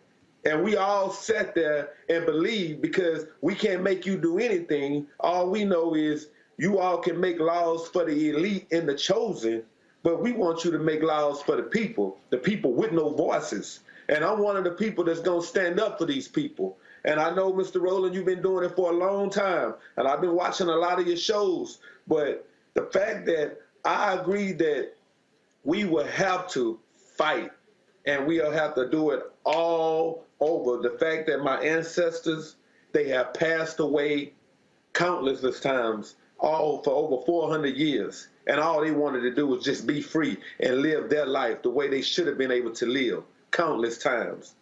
I look up every day and I think about them being bitten, trying to vote, trying to think that, okay, if I vote, I can put the right president in and I can get things accomplished. You know, we believed in Biden's administration.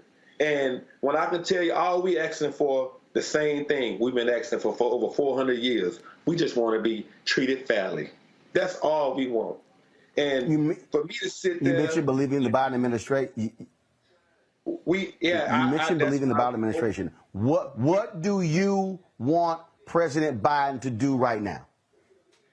I want him to call down to Eugene Scott and Lindsey Graham, everybody, because Sheila Jackson Lee, the Energizer Bunny, she's been running herself rapidly and crazy in circles trying to get things accomplished. You have Karen Bass, you have Pelosi, all of these people, they're looking because they know what's going on. The problem is with Eugene Scott and with Lindsey Graham and probably more Republicans, because we don't want to defund the police. We want the police to respect us as human beings. We just want to be treated fairly. The things with Biden, you know, I know he's looking at everything right now, but hey, we need your help. We need the vice president's help. We need anybody who can make an executive decision right now to pass this George Floyd Policing Act, because people are dying at a rate. I was in Minnesota, and I'm there for my brother at a case in court, and all of a sudden, Dante Wright has been murdered. And I went out and spoke about him. The problem is, it happened in Minnesota again, 5 minutes away from where I was speaking and trying to get my brother's life on track because he was murdered. You know, we don't want a watered down bill. We want the George Floyd Policing Act passed, just like it is. We want to end qualified immunity. We want to end a lot of different things. The no-knock warrants, we don't need to have that. The no chokeholds, we don't need that. We need you all to have the police officers to have you all's dash cams on at all time, your body cams on at all time, because it's a problem if you don't. Because it takes 20 to 30 seconds for it to come back on, and if you have something to hide, that's what I'm looking to find out. What are you doing behind closed doors? What kind of skeletons do you have? That's what I need to know, Mr. Rowland. Questions for Raji Muhammad first for Felonious Floyd. Brother Felonious, thank you so much for joining us. First and foremost, my heart and prayers continue to go out to you and your family in this time. You know, as I'm listening to you, brother, I'm just so disturbed, and it's really unfortunate that you have to come on here and you have to be an advocate, that you gotta continue to you know, push people to do the simple right thing, and it's sad. And you know, I guess I don't have any questions, just because my heart is just broken, because I'm hearing you, and I'm reading some of our watchers on Facebook. One of our watchers said you should run for public office, because at this point it's hard to have a belief in anything in the government, just because there has been so many lies that have been told to our people about ensuring some level of justice. So I'm just wondering, dear brother, you know, what can the people do, the community, black folks that are listening, and black folks across the country?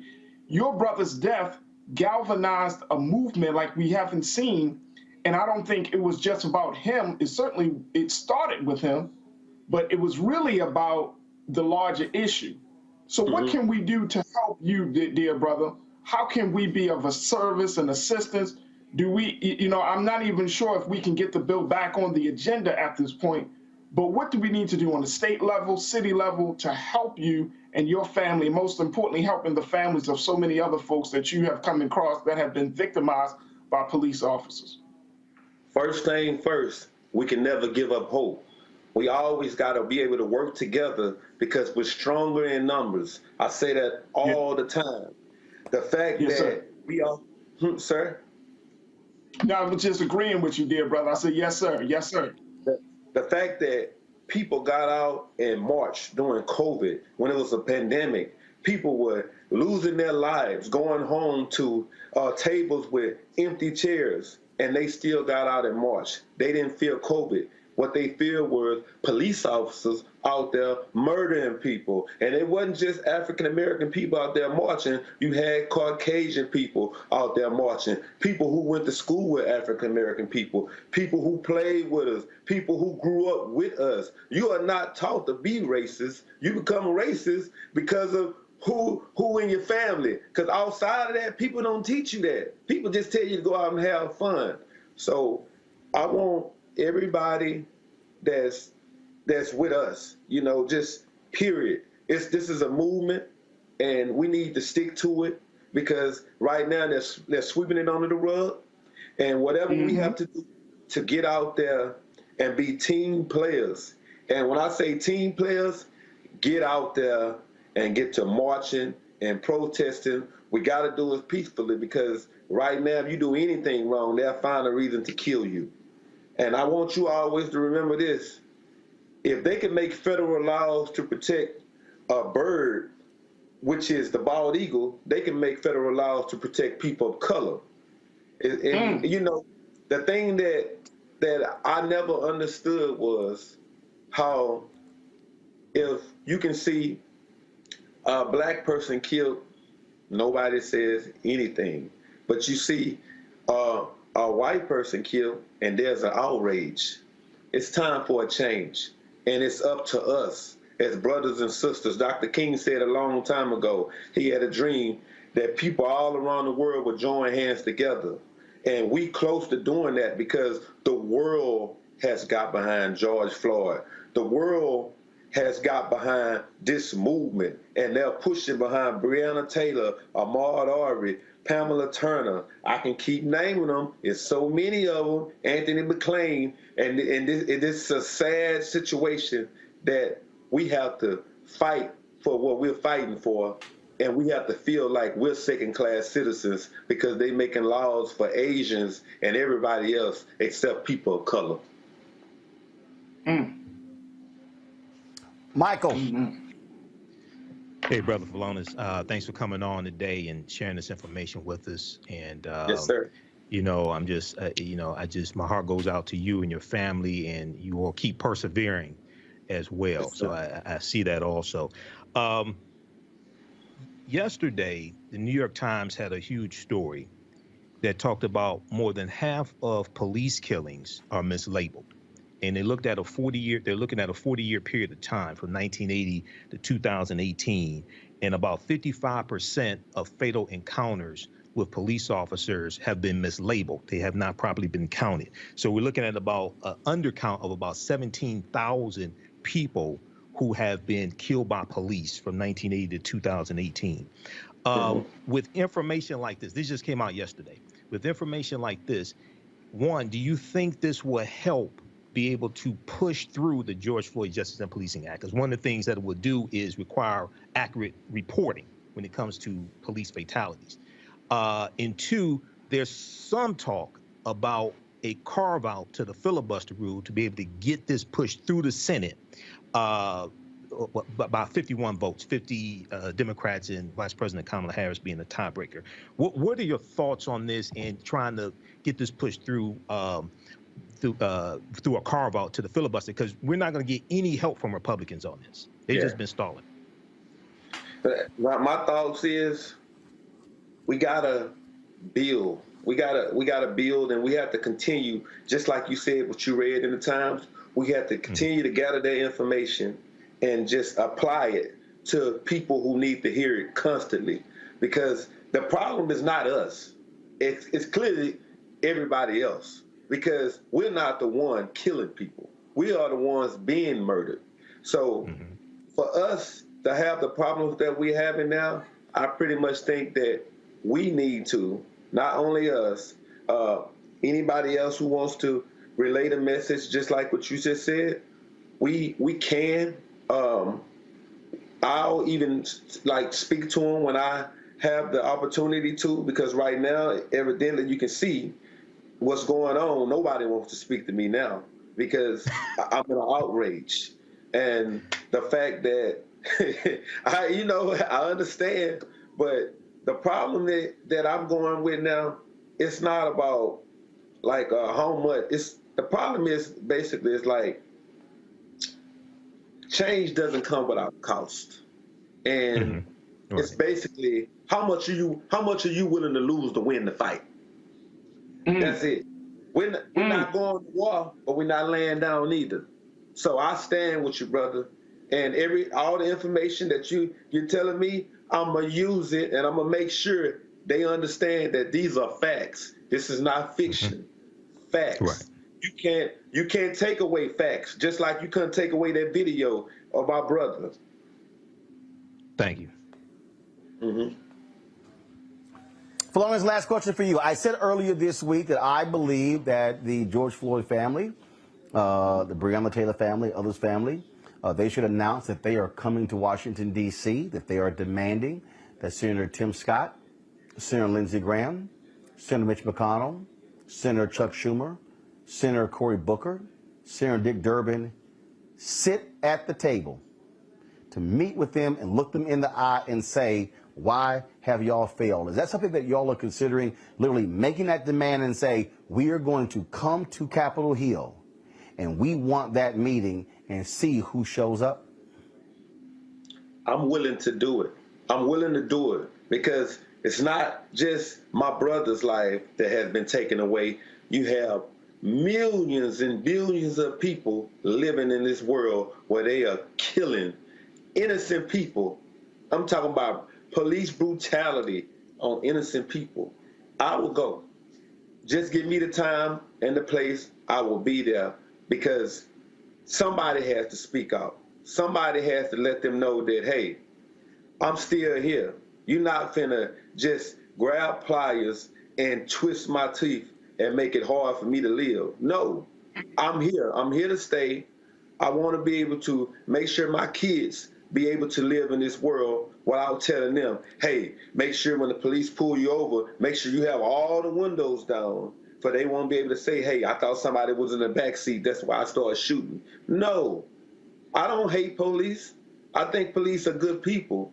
But the fact that I have to get up out of my bed every day and tell people what reality is, this here is a big mess. And we're not sleeping. We're wide awake. We can get to Capitol Hill, Mr. Rowland. We can do that. I'll be with them if they want to. I'm here for them. Y'all let me know when you do that, and we'll be there to live stream y'all walking up the steps on Capitol Hill to that meeting. And so I think they have to be challenged directly. And yes, President Biden has to be challenged directly to actually do more as well. Because frankly, the White House has been silent this week on the collapse of these talks, and it's time for them to step the hell up. Felonious Floyd, I always appreciate having you on the show, brother. Thanks a lot. Thank you so much.